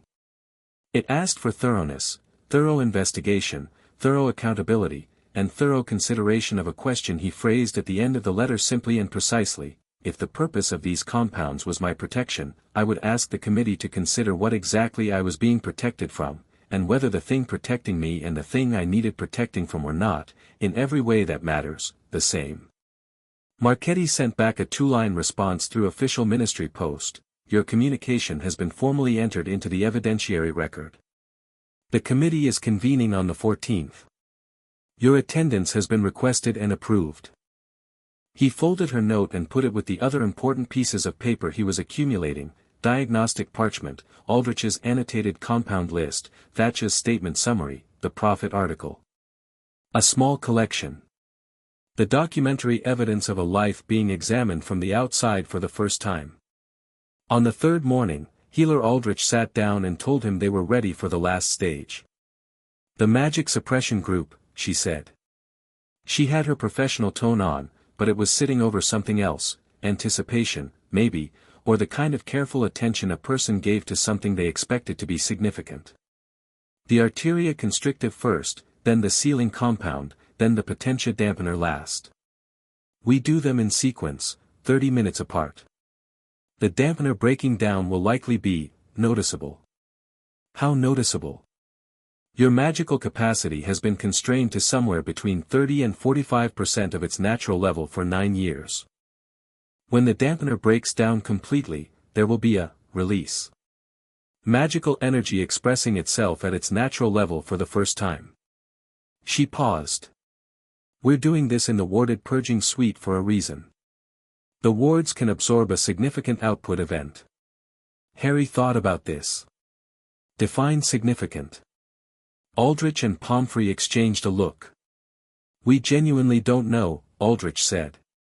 We have parameters from similar cases, but your magical baseline is, we don't have good data.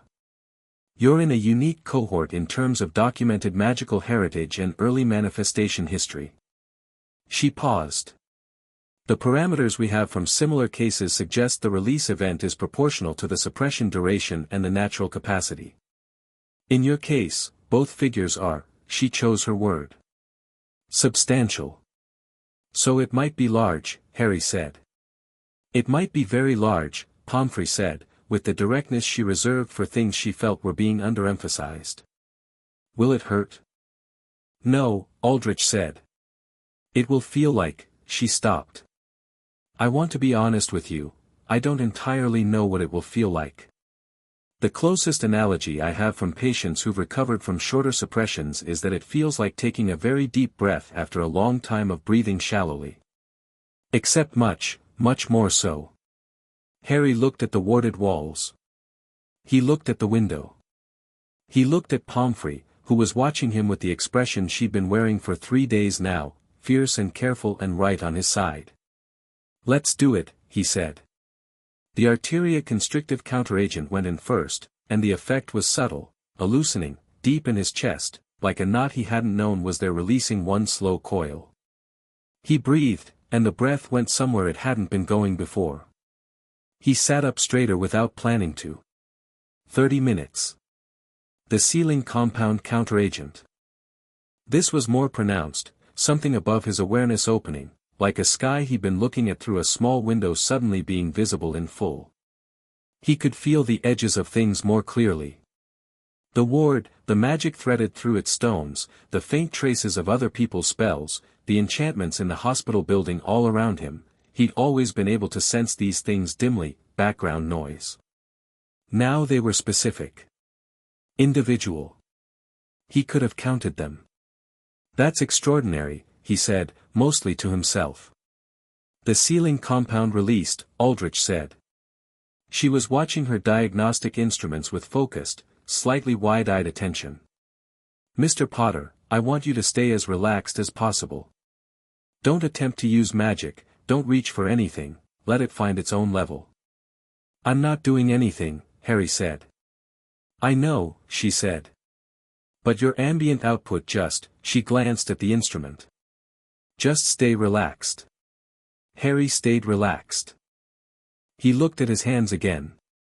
The same hands, slightly too thin, the scar on his right knuckle, the basilisk bite side still bandaged from the wrist up, still tender. The same hands they'd always been. He thought about the night he'd faced Quirrell and something had burst out of him that he'd never felt again. He thought about the time he'd acioed his broomstick in 4th year, no, that hadn't happened yet. He thought about the time he'd produced a Patronus charm at 12 despite the fact that the Patronus was an adult-level spell and his professor had said as much. He thought about every spell that had come too easily, every magical instinct that had been quicker than it should have been on a suppressed baseline. 30 minutes. Aldrich came forward with the Potentia dampener counteragent. It was a small flask. Deep red, almost garnet, with a faint luminescence that was nothing like the blue of the earlier counteragents. It smelled, when she uncorked it, like something he couldn't name, not a food smell, not a medical smell, more like the smell of a place he'd never been but recognized somehow, the way you recognize music you'd never consciously heard. He took the flask. He looked at it. He thought about 3 months old. He thought about 9 years of a tourniquet on the deepest part of himself. He thought about all the things he'd been at 40% of what he was. He drank it. It tasted like nothing for the first second. Like water, flat, clean, neutral. And then it moved, and that was not neutral at all. It started in his chest and went outward, like a stone dropped in still water, except the stone was warm and the rings went through him instead of away from him, through his ribs, down his arms, into his legs, up his spine, up the back of his skull. He heard, from what seemed like a great distance, Pomfrey say something sharp and Aldrich respond, and the diagnostic instruments made a sound that was the magical equivalent of a very loud alarm, and then there was a sound that he understood after a moment was the ward absorbing a magical discharge because all of the lights in the room had gone brilliantly, entirely, wordlessly white. He didn't lose consciousness. He was very specifically and clearly conscious throughout all of it. He felt himself, actually felt the shape and extent of what he was, for the first time, the way you might feel a room you've been living in with your eyes closed, running your hands along the walls realizing it was 3 times bigger than you'd thought, with doors you'd never known were there. The white faded. The room came back. Harry sat on the edge of the bed and breathed. Just breathed. In and out.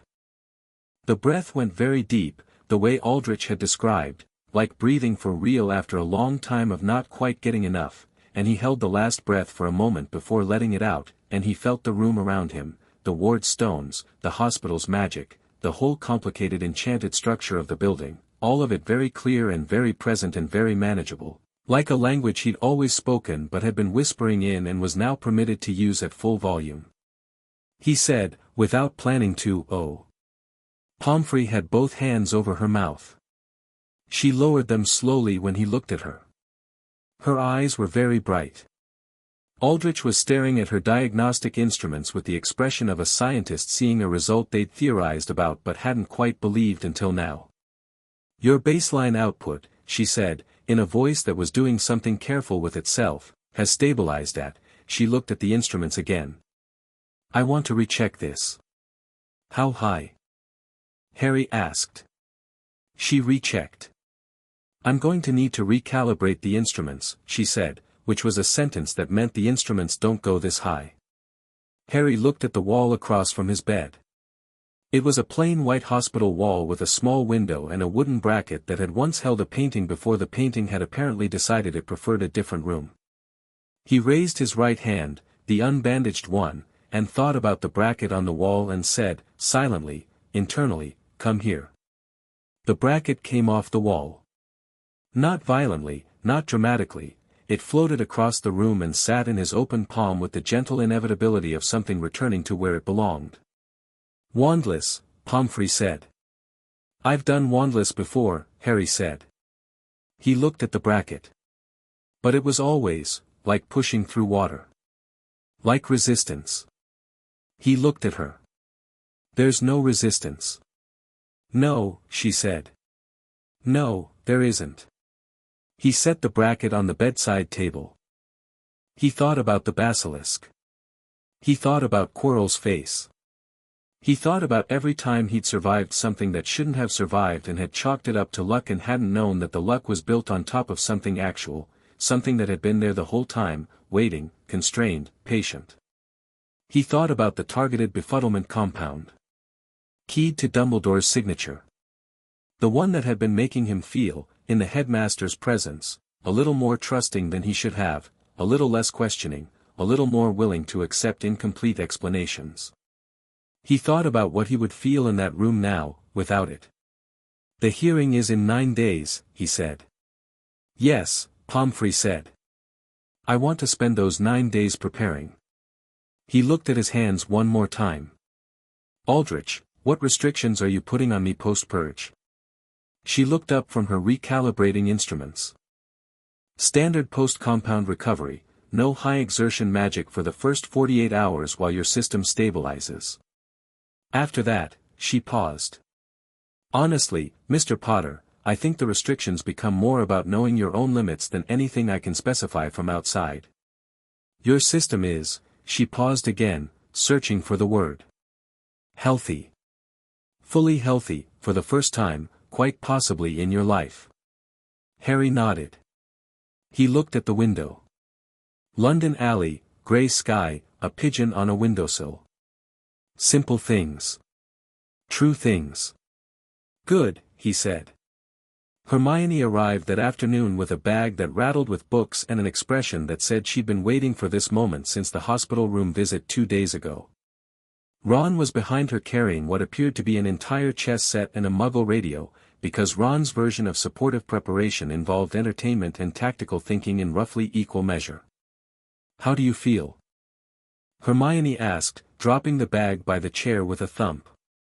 Harry looked at her. He didn't answer right away. He let the feeling of the room settle around him, his friend's presence, the magic in the hospital building, his own heartbeat and the space around it, and then he said, "Like I've been looking at everything through a dirty window and someone just cleaned it." Hermione stared at him. "Is that," Ron started. "Yes," Harry said. "It's done." Hermione sat down very fast, like her legs had made a unilateral decision. "All of it? All 63? All of it?" He paused. "Aldrich's instrument stopped being able to accurately measure my output." A silence. Ron, to his credit, processed this in about 4 seconds, looked at Harry with an expression that contained about 14 different emotions resolving into a single simple one, pride, which was a strange and honest thing to feel about someone else's power, and exactly right. "Mental," he said. "A bit," Harry agreed. Hermione had pulled out a piece of parchment. He recognized the handwriting. She'd been collating notes since the first morning, building the picture from every angle she could find. "I've been going through magical law," she said, "specifically the statutes covering administered potions and consent. The Ministry has 3 different avenues for prosecution here, and the strongest one is under the 1879 Magical Persons Protection Act, Section 14, which covers deliberate alteration of a magical person's natural capacity without consent. The penalty under Section 14 is," she looked up. "It's significant. Minimum 15 years. Maximum, there isn't one. It's classified as one of the most serious offenses under magical law because what it attacks is the fundamental nature of the person." "What's the standard for conviction?" Harry asked. Evidence of intent and knowledge. She held his gaze. The diagnostic parchment establishes the compounds and the duration. Snape's testimony establishes Dumbledore's knowledge. Aldrich's report establishes the effect on your magical capacity. She paused. The targeted befuddlement compound establishes intent to control your response to him specifically. Her voice tightened slightly on the last sentence. That's the one that transforms the whole case from possibly well-intentioned if criminal to deliberate manipulation. He didn't just suppress you. He made you unable to clearly evaluate whether you trusted him when you were in his presence.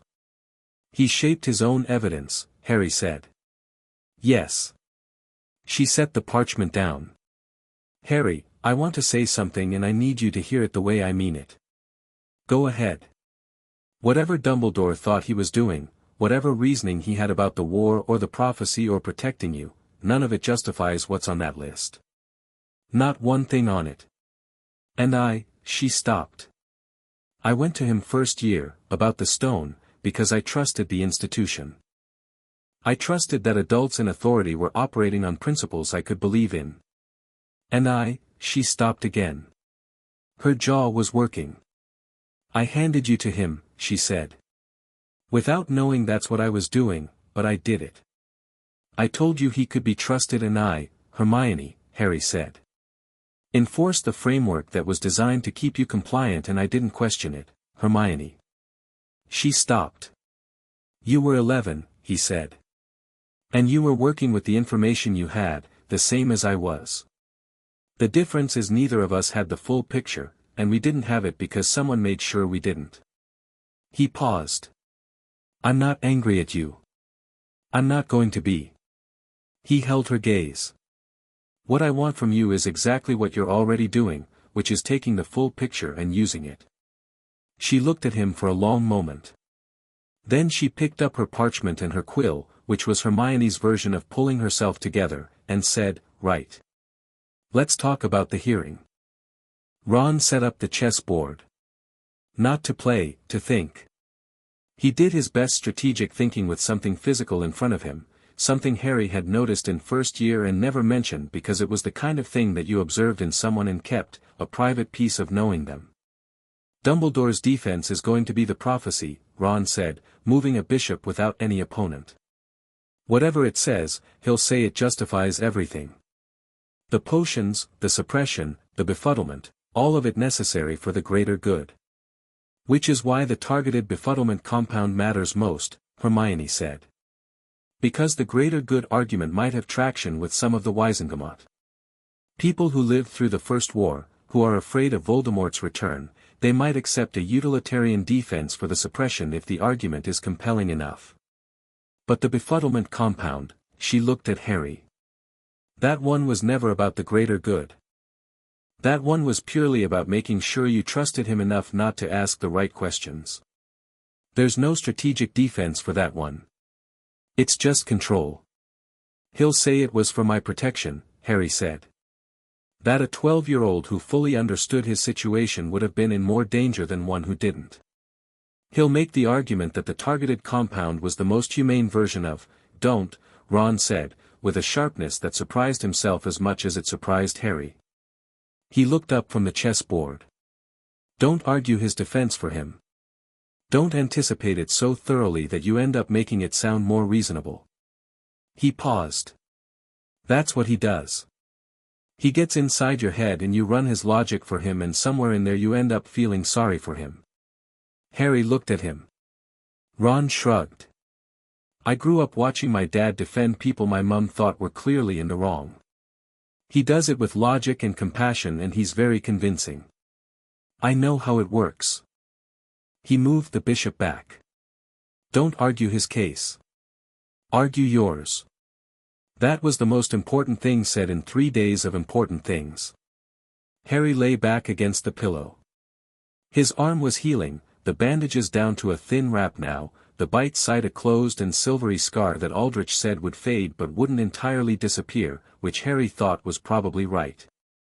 Some things shouldn't fade entirely. Outside the window, the London sky was turning from grey to the deep blue of early evening. Lights were coming on in buildings across the alley, orange and warm and domestic, ordinary people in ordinary rooms doing ordinary things, none of whom had spent their formative years medicated into compliance with someone else's plan. He thought about the next 9 days.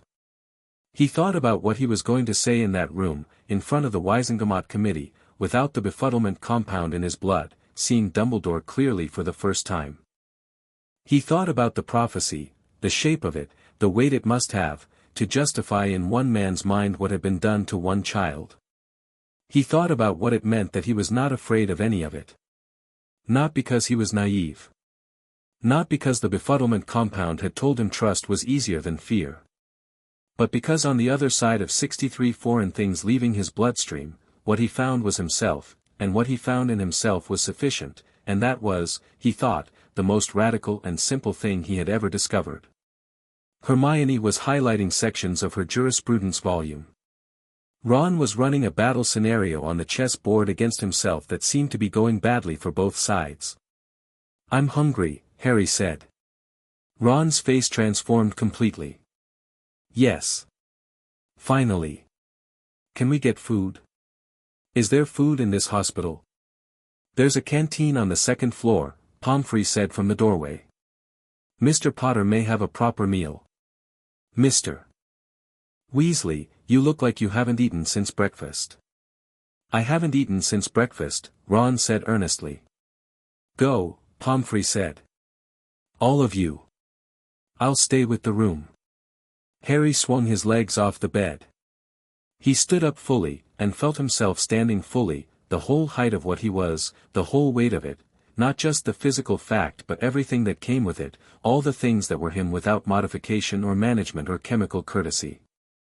He felt, for the first time in his conscious life, like himself. He walked to the door. Ron was already through it, looking for the stairs to the canteen.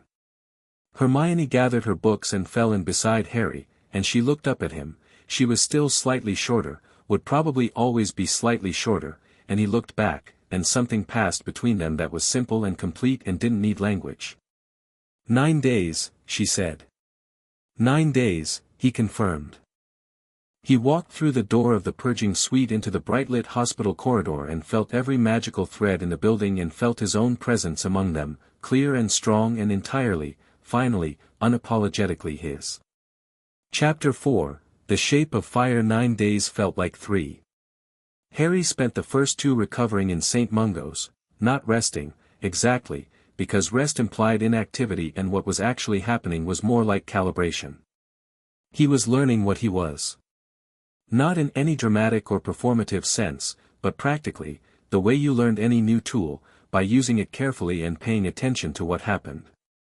The wandless work had started accidentally with the bracket on the hospital wall, and he continued it deliberately but quietly, without announcing it to anyone except Hermione and Ron. Small things first, summoning objects across rooms, levitating them, setting them down. The precision required for delicate work was interesting. At 30 to 45%, spells had felt like throwing something and hoping it landed close enough. Now they felt like placing something exactly where he intended it, every time, with a margin of error so small it might as well not exist. On the second day he tried a shield charm wandlessly, and the charm that materialized around him was visible even in daylight, a faint shimmer that extended a full arm's length in every direction and hummed at a frequency that he felt in his back teeth before it settled to nothing. Aldrich, who had been doing his morning check, stared at it for a moment and then wrote something in her notes with the careful handwriting of a person deciding how to describe what they'd just seen. On the third day he left St. Mungo's and went back to Hogwarts, and took his wand out for the first time since the chamber. He went to the room of requirement, which he'd discovered in second year while looking for a different corridor and which had never shown up in Hogwarts, a history, a fact Hermione had been mildly offended by. He went alone, not because he was excluding anyone but because some things needed to be done in private first, before they became anything shared. He stood in the room and held his wand and thought about fire. Not metaphorically. Literally. Incendio was a first-year spell. Child's work.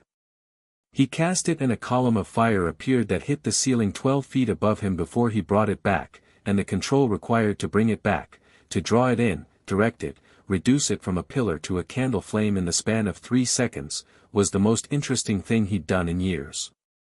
Not the power. The control. The power was just there, constant, available. The control was the thing that required his full attention, the discipline that made the power worth anything at all. He spent 2 hours in the room of requirement on the 3rd day, and when he left he was sweating and sharp-eyed and felt better than he had in his memory, which covered 12 years now without the artificial softening, so that was saying something. Hermione was waiting outside the door. "How?" she said. "Good," he said. She nodded once, satisfied. "Come to the library. I found something." The something was a legal precedent from 1923, Ministry v. Cordwell, in which a Wisingamot court had ruled that the deliberate suppression of a magical person's capacity, even when claimed to serve protective purposes, constituted fundamental injury to personhood under magical law, and that no claim of intent could reduce the charge below criminal. The ruling had been made in the case of a squib-classified child who had in fact been a fully capable wizard whose magic had been suppressed by his own family, who feared his power. "Same structure," Hermione said, tapping the page. "Different scale, but the same fundamental offense. Cordwell was suppressed from age 3. The Wisingamot ruled that the years lost, the development lost, the identity shaped by the suppression, these were material damages, not just abstract wrongs." She looked up. "This case has never been overturned. It's still standing precedent." "Who argued it?" Harry asked. She pointed to the barrister's name at the bottom of the case record. He read it. Looked at her. "Marchetti," he said. "Her grandmother," Hermione said. "Ilara Marchetti. Current Madam Marchetti is the 3rd generation of Marchettis in the Wisingamot." She paused. She didn't choose this case randomly. She knows exactly what it means. Harry looked at the case record for a long time. 1923, a child, suppressed, classified as something he wasn't, living inside a shaped identity for years before anyone noticed. Different century, different people, same essential machinery of control. "She's been waiting for a case like this," Harry said. "I think she's been waiting for a case like this with evidence this solid," Hermione said. "Cases like Cordwell's were won on testimony and magical diagnostic inference. What you have is a full blood panel with 63 itemized compounds, a toxicologist's expert report, a potions master's testimony, and," she slid another document across the table. "This arrived this morning." It was a brief from the Ministry Forensic Potions Division. Healer Aldrich had submitted Harry's blood samples for secondary analysis, and the Forensic Division had confirmed the presence of the targeted befuddlement compound and had, this was the new part, successfully cross-referenced its key signature with the Ministry's magical signature registry. Harry read the cross-reference result. Albus Percival Wulfric Brian Dumbledore. Confirmed. Confidence level, 99.4%. He set the brief down on the table. He looked at it. He thought about every conversation he'd had in Dumbledore's office, the twinkle, the lemon drops, the warm measured voice explaining just enough to make him feel guided without quite giving him what he needed to make his own decisions. He thought about the specific quality of trust he'd felt in those conversations, the way he'd left them feeling settled and cared for and slightly unable to articulate what had bothered him, if anything had. That hadn't been Dumbledore's natural authority. That had been chemistry. "I wonder," Harry said quietly, "what my actual instincts about him were." Hermione looked at him. "What do you mean?" "The befuddlement compound was active from age 7. Every interaction I've had with him has been filtered through it." He paused. "I don't know what I would have made of him without it. I don't know if I would have trusted him, or questioned him more, or, I don't know anything about my real response to him because it was never allowed to happen." Hermione was very quiet. That might be the most," she stopped. Then, carefully, "that might be the most significant thing. Not the suppression, which is massive, but the befuddlement. Because the suppression took something from you that can be measured and restored. The befuddlement took your right to form your own judgment about the person responsible for all of it. She paused. He made sure you couldn't clearly evaluate him. That's not protection. That's self-preservation. Yes, Harry said. I know. He picked up the forensic brief and added it to the file. Ron found Harry on the Quidditch pitch at 7 that evening, which was where Harry had gone after the library because he needed to be moving in 3 dimensions rather than sitting still. He wasn't flying. He was standing on the grass in the low golden light with his wand out, practicing something he'd read about in a very old combat magic text Hermione had located in the restricted section under the heading Tactical Spellwork, Advanced Applications, 3rd edition, 1886. The text described a technique for casting multiple spells in rapid sequence while maintaining a primary ward, something that required simultaneous management of different magical channels and which the text claimed was beyond most fully qualified wizards. Harry had been doing it for about 40 minutes with increasing ease. Ron stopped at the edge of the pitch and watched him for a while. Harry was aware of him there and didn't stop. This was the kind of thing that needed to be seen, he thought, not because he wanted to perform it but because Ron deserved the honest picture, and the honest picture included this. He cast, brought up the ward, cast again through a gap in it, redirected, held, released. The 3 spells moved precisely and the ward didn't waver.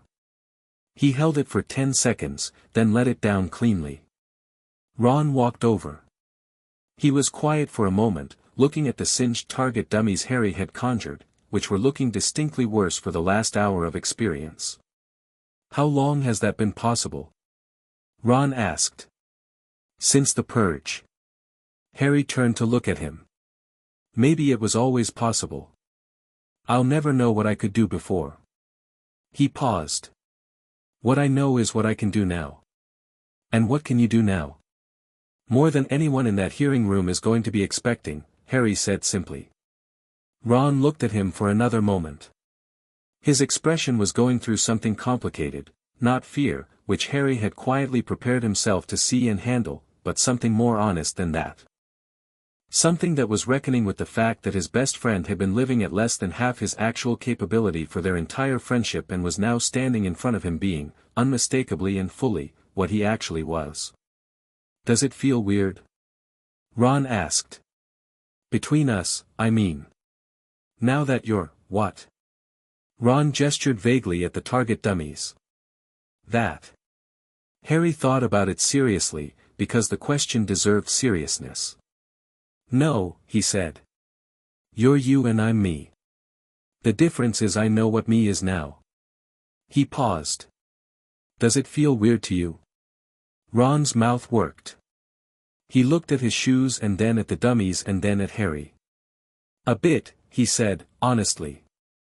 Not because of the power thing. It's just, I've been worrying about you for 2 years, you know. In the way you worry about someone who's always in the middle of something dangerous without quite enough, he stopped. And now you're going to be fine, aren't you? Like, properly fine. Yes, Harry said. I think I am. Ron ran a hand through his hair. That's brilliant, he said, and his voice cracked slightly on the word brilliant, and he looked furiously at the sky for a moment, and Harry looked at the same sky and gave him the moment, which was all that was needed. Your family, Harry said, after the sky had done its work. The Weasleys. How much do you think they knew? Ron's jaw tightened. This was the question he'd been carrying since the beginning. Harry knew, not defensively, not protectively, but genuinely, because Ron was fundamentally honest and fundamental honesty required confronting the possibility that people you loved had participated in something wrong. Mum and Dad, nothing, Ron said. I'd bet anything. They've been, Mum cried when she heard. Not performed cried, properly. And Dad's been at the ministry every day since. He's furious. He actually got in a shouting match with someone in the Flu Network office about how the annual magical development checks at the ministry should have caught this and, he paused. Percy's doing that thing where he works twice as hard to distance himself from any hint of institutional wrongdoing, which is annoying but not sinister. Another pause. Ginny just wants to know if you're okay. She said to tell you. Tell her I am, Harry said. He paused. Tell her thank you. Ron nodded. What about Bill and Charlie? They don't know much, they were out of school before you arrived. He hesitated. Fred and George think whoever did it should be fed to the squid, but they said that about Lockhart as well, so I'm not sure it's a proportionate response. It might be proportionate this time, Harry said. Ron almost smiled. Almost. The Dumbledore thing, he said. Dad was, when he read about the targeted befuddlement compound, he went very quiet. The kind of quiet he goes when something has genuinely, when he doesn't have words for it. Ron looked at Harry directly. He told me to tell you that if you need any Weasley to stand with you in that hearing room, you ask and we're there. All of us. Harry felt something move in his chest, clean and warm and without any chemical assistance, entirely his own. Tell him thank you too, he said. On the 6th day before the hearing, Dumbledore requested a meeting. The request came through formal channels, a ministry-stamped letter, properly routed, observing the legal requirement that all communications with Harry Potter regarding the investigation go through Auror Thatch's office first for review. Thatch had forwarded it with a single attached note in his own handwriting, your choice entirely. I would attend with you if you decide to go. Harry read Dumbledore's letter twice.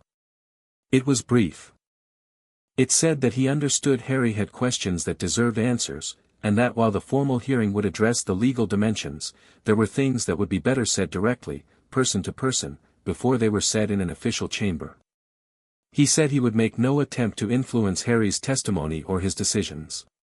He said, and this was the part Harry read 3 times, I owe you honesty that I should have given you years ago, and I would rather you have it from me than piece it together from other people's accounts. Harry thought about the befuddlement compound. He thought about the fact that it was gone, fully cleared, Aldrich confirmed, and that whatever he felt sitting across from Dumbledore now would be genuinely his own. He thought about that being actually important. The first real, unfiltered impression of the man who had shaped his life. I'll go, he told Thatch. I'll be outside, Thatch said. They used a small formal meeting room in the ministry's legal processing floor, neutral ground, neither Hogwarts nor St. Mungo's, neither Dumbledore's territory nor Harry's. A plain room with a table and chairs and no portraits and no fire, just 2 windows and afternoon light. Harry arrived first. He sat down. He looked at the door. When Dumbledore came in, the first thing Harry noticed was that the twinkle was gone. Not entirely, the eyes were still blue, still clear, still fundamentally his. But the performance of warmth, the managed benevolence that Harry had always felt like a kind of sunshine from him, was absent. What was there instead was something older and plainer, and Harry understood, for the first time without chemical interference, that the twinkle had always been deliberate. A choice. An instrument of communication as conscious as a diplomatic smile. He understood also, for the first time, that Albus Dumbledore was afraid of him. Not physically afraid. Not the fear of someone facing a threat. The fear of someone who had done something and was now in the room with the full weight of it. Dumbledore sat down across from him. For a moment, neither of them said anything. You wanted to tell me things, Harry said. Yes. Dumbledore's voice was its usual register, deep, measured, but the warmth in it was quieter, less managed, more real. I want to start with the prophecy. I thought you might. I imagine you've been expecting it since you understood the pattern. Dumbledore looked at him with a steady attention that was different from the studied gaze Harry remembered, less like being warmly assessed and more like being genuinely seen. Before I tell you what it says, I want to acknowledge something. All right. The fact that you don't know what it says, that I have kept that information from you, is not a smaller wrong than anything else on that list. He said this plainly. I would have told myself it was protective. I would have argued that a child knowing the full terms of his own potential death was cruelty rather than honesty. But the truth is simpler than that. Harry waited. The truth is that a boy who knew the prophecy in full might have made choices I couldn't predict or control, Dumbledore said. The measures taken to manage your development were not solely about protecting you. They were about preserving a specific path. The path I determined was necessary. Your path, Harry said. Not mine. Yes. No deflection. No elaboration. Just the word, and the weight of it. Harry looked at him. He looked at this man who had made these choices, genuinely looked, without the compound coloring the perception, and found something he hadn't expected. Not hatred. Not even the cold clear rage he'd been carrying. Something more complicated, because what he saw across the table was not a monster and not a saint but a very old, very brilliant man who had spent decades making decisions for other people because he genuinely and completely believed he was the most qualified person to make them. That was, in some ways, worse than malice. Tell me the prophecy, Harry said. Dumbledore told him. Harry sat with it. The words were what they were, not a surprise, in the sense that the shape of it fit everything that had been implied by everything else, but a confirmation that landed with specific and considerable weight. The one with the power to vanquish the Dark Lord, neither can live while the other survives. Neither can live, Harry said. That's not the same as saying one of us has to kill the other. Something moved in Dumbledore's face. No, he said, and there was a quality to the syllable that said Harry had arrived at something the old man had spent years not allowing himself to fully examine. It's not. It means a condition of mutual existence is impossible while both are in the world. It doesn't specify mechanism. It doesn't specify who acts. It doesn't say I'm a weapon. Harry paused. You decided what it meant. You made interpretive choices and then built a framework around me to produce the outcome you decided on. Dumbledore was quiet for a long moment. Yes, he said. And the compounds were intended to produce a version of you that would accept that framework. Naturally, willingly, without the conflict that a child with full agency and full capacity might. He stopped. You were extraordinary even suppressed. At your full capacity, as a small child, you had already, he paused again. The befuddlement compound was not in the original design. It was added when you were 6, before you came to Hogwarts, because the reports from your aunt's household were concerning. You had begun, even suppressed, even modified, to push against the boundaries. The first targeted adjustment was a response to that. I was 6 years old and I was pushing back against being suppressed, Harry said, so you suppressed me further. Dumbledore's hands on the table were still. Yes. Harry looked at him. He had prepared for many things about this conversation, but he had not quite prepared for the absolute directness of it, Dumbledore not performing, not managing, not deploying the legendary persuasive architecture of his manner, but simply saying yes to every terrible thing, because they were all true and he apparently had decided to be finished with anything less. Why are you telling me this directly? Harry asked. You could have let the hearing establish all of it.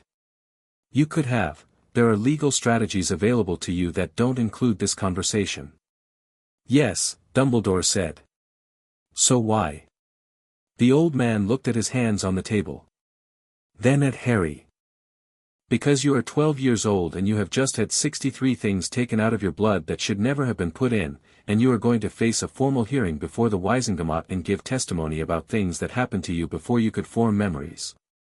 And the least I can do, the very smallest thing, is make sure you walk into that room with the full truth rather than needing to piece it together. He paused.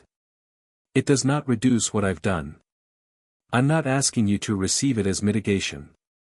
I'm asking you to receive it as what I owe you. Harry sat with this. He turned it over. He thought about Ron's advice, don't argue his case, argue yours, and he thought about what his case actually was, stripped down to its simplest form. I want you to testify fully, Harry said. Everything you've told me here, and more. I want you to answer every question the committee asks without evasion. Not because I think it will fix anything, I know it won't fix the years or give me back what was taken. But because the wizarding world has built institutions that Voldemort nearly destroyed, and then allowed one man, even a brilliant and well-intentioned man, to operate above them on the basis that he knew best. He looked at Dumbledore steadily. And I want the institutions to actually function this time. For everyone who comes after me. Dumbledore looked at him for a long moment. He stopped. Tried a different start. The version of you that I predicted, he said quietly, based on the suppressed, modified data I had, was someone who would be brave and loyal and self-sacrificing and would ultimately choose the greater good over his own. He paused. You are still all of those things. But you are also, something you didn't plan for, Harry said. Something I didn't plan for, Dumbledore confirmed. Harry stood. He picked up his file. He looked at the old man across the table, and he didn't feel triumphant, and he didn't feel satisfied, and he didn't feel the complicated affection he'd always felt after these conversations, which he now understood to have been substantially pharmaceutical. What he felt was clear. Resolved. A decision made and a direction chosen. I'll see you at the hearing, he said. Dumbledore nodded, once. Harry walked out. Thatch was in the corridor exactly as promised, leaning against the wall with his arms folded, looking like a man who had been working very hard at not listening. He fell into step beside Harry as Harry walked toward the lifts. All right? Thatch asked. Yes, Harry said. He told you the prophecy. Yes. Thatch was quiet for a moment. Can I ask what it says? The short version is that Voldemort and I can't both exist in the world indefinitely, Harry said. The long version is that Dumbledore made a series of interpretive decisions about what that meant and then built my life around those interpretations without my knowledge or consent.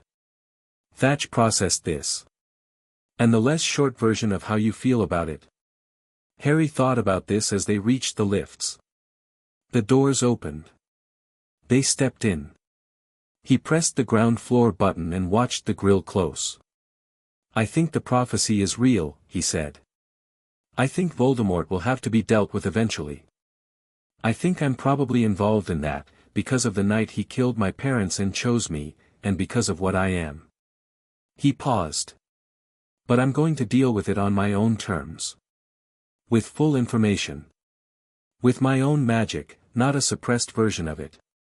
With people I've actually chosen to trust, for reasons I've actually evaluated. He paused. The prophecy says the power to vanquish the Dark Lord. That power is mine. It was always mine. Nobody gave it to me and nobody gets to manage it except me. The lift reached the ground floor.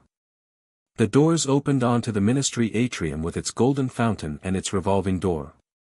That, Thatch said, is exactly what I needed to hear. 3 days before the hearing, Horace Slughorn was found. Retired, as Thatch had said, found in a comfortable cottage in Devonshire that had been heavily disguised as an old armchair when the Aurors arrived, because Slughorn had apparently been expecting some variety of authority to come looking for him for some time and had made arrangements accordingly. He gave himself up without particular drama, which Harry learned from the ministry bulletin sent to all parties in the investigation. He also, according to the bulletin's addendum, immediately began cooperating fully with investigators. He had not, it emerged, known the full picture of what the potions were for. He had been approached by Dumbledore in 1980 and asked to develop a specific suite of compounds for what he'd been told was a long-term protective custody arrangement for a very high-profile infant. He had been told the compounds were to keep the child safe, undetectable, and calm in a Muggle household. He had been told almost nothing else. Willful ignorance, Hermione said when she read the bulletin. Is there a legal distinction between that and knowing? Harry asked. In Cordwell, the court acknowledged partial knowledge as a factor in sentencing. It doesn't eliminate liability. She looked up. He knew he was brewing behavioral modification compounds for an infant. He knew he was being asked not to document the commission. Whatever he told himself about the reasons, he knew those things.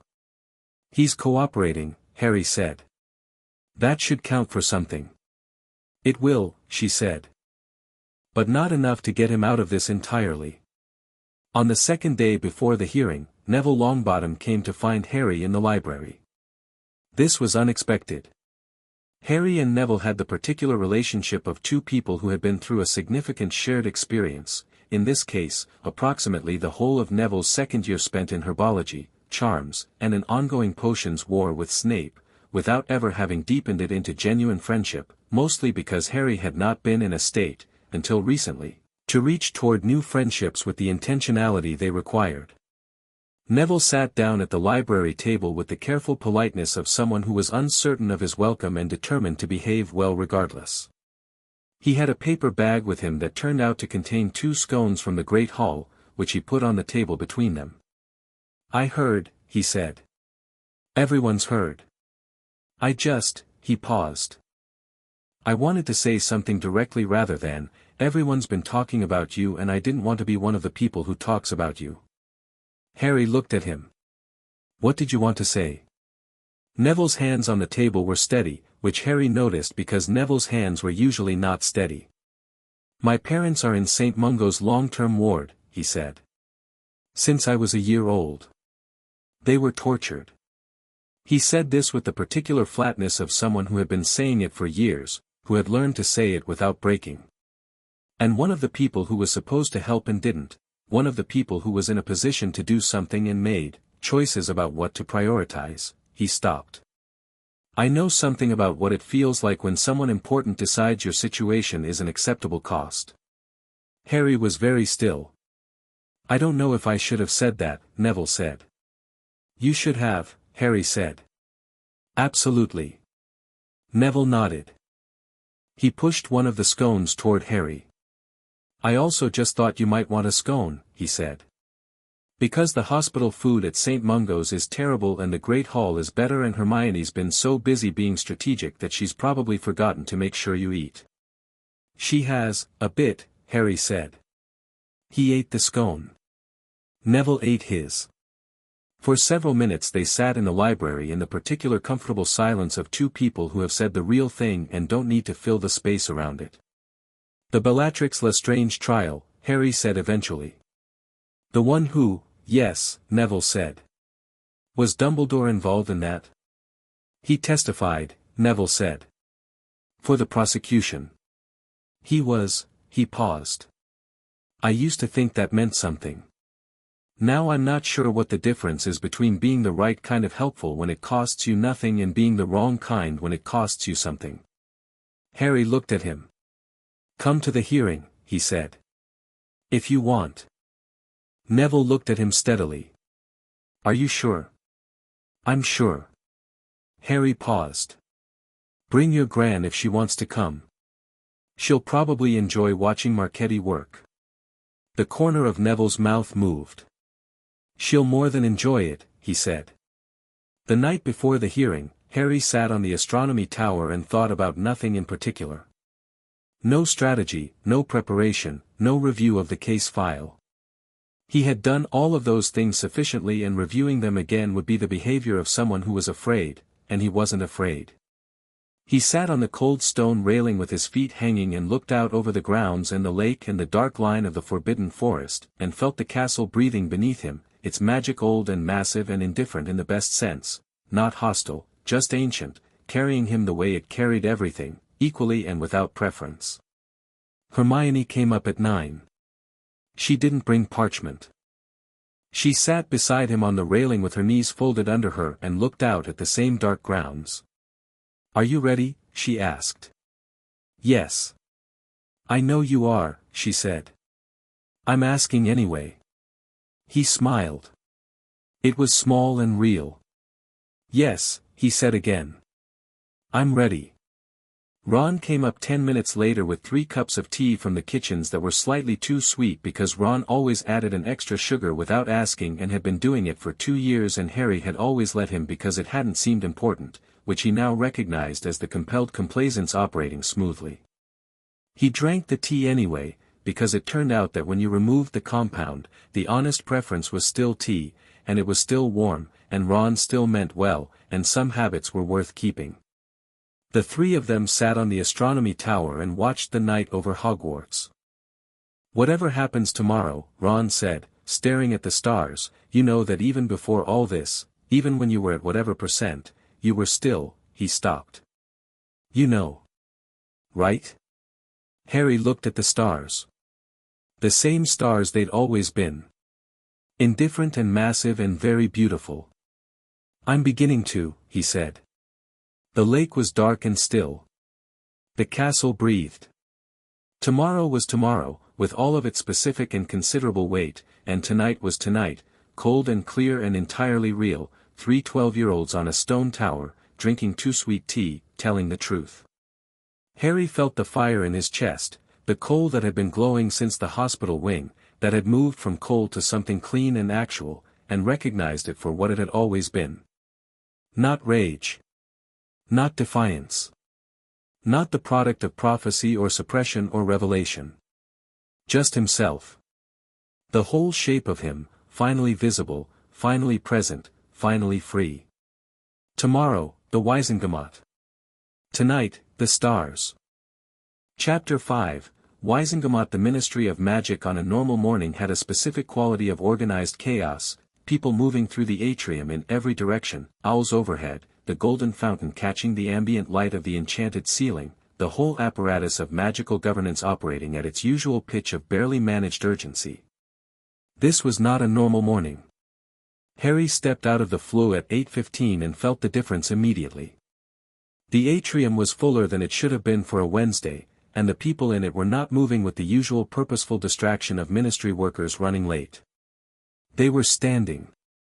In groups, near pillars, near the fountain, near the lifts, standing and watching the main entrance and talking in low voices that carried a specific quality of anticipation that was different from gossip, closer to witness. They were here to see what happened. He walked through them and they noticed him, not all at once, but in a ripple, the way a room notices something it's been waiting for. He didn't slow down. He didn't look around for reactions. He walked with Thatch on one side and Hermione on the other and Ron just behind, and he kept his eyes on the lifts and moved steadily and the crowd made space. Thatch pressed the button for level 10. Courtrooms, Hermione murmured, not anxiously but with the focused attention of someone who had memorized the ministry's floor layout and was confirming the information against reality. The full Wisengamot convenes in courtroom 1.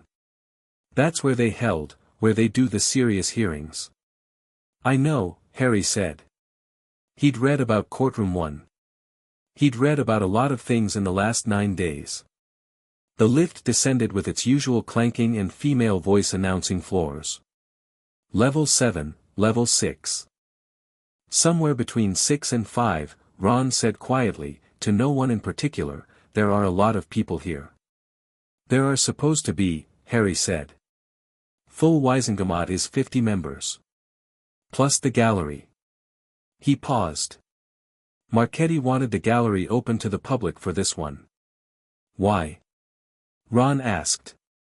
Because closed hearings produce closed verdicts, Hermione said. And closed verdicts can be renegotiated in back rooms afterward. Open hearings produce public record. Ron processed this. She's protecting the outcome. She's protecting the process, Harry said. Which protects the outcome.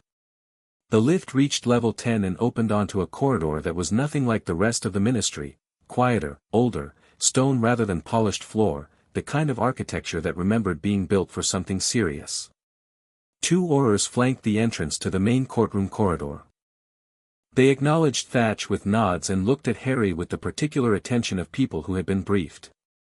Marchetti was waiting at the end of the corridor outside courtroom 1. With her was a woman Harry hadn't met, small, sharp-eyed, in deep blue legal robes with the silver trim of a ministry barrister. She introduced herself as Philippa Cross, assigned to represent Harry's interests in the proceedings. I don't need, Harry started. You don't need representation in the sense of someone speaking for you, Cross said, with the crisp efficiency of someone who had anticipated this objection and prepared for it. You're a witness and a victim, not a defendant. What I'm here for is procedural, to make sure the committee doesn't inadvertently treat you as the former while technically classifying you as the latter. It happens. I'll prevent it. She looked at him with the direct assessment of someone deciding whether the person in front of them is going to be difficult. Whatever she found, it seemed to satisfy her. "I'll sit beside you. If I tap your arm, pause before answering the next question. If I stand up, wait for me to speak before you say anything. Otherwise, I hear you're quite capable of speaking for yourself." "Who told you that?" Harry asked. "Auror Thatch," she said, with what might have been the edge of a smile. "He said you told Snape not to waste the chance to tell the truth, and Snape actually listened to him, which is apparently unprecedented." "Right," Harry said. Marchetti was looking at the courtroom doors. "They'll open in 10 minutes. The gallery fills from the public entrance on the other side. You'll enter from this corridor with Barrister Cross and take the primary witness seat. Headmaster Dumbledore will be in the respondent position across from the committee bench." She turned to Harry.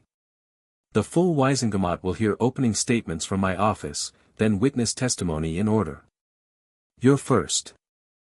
Then Healer Aldrich, then Madam Pomfrey, then Professor Snape, then Professor Slughorn, then lastly," she held his gaze, "the headmaster." "What order does that create for him?" Hermione asked, because Hermione had read enough about legal procedure to know the question mattered. "It means he hears all of the evidence before he testifies," Marchetti said. "Normally we prefer the primary respondent to go earlier to prevent adjustment. In this case," a pause. "In this case, I want him to hear every word first.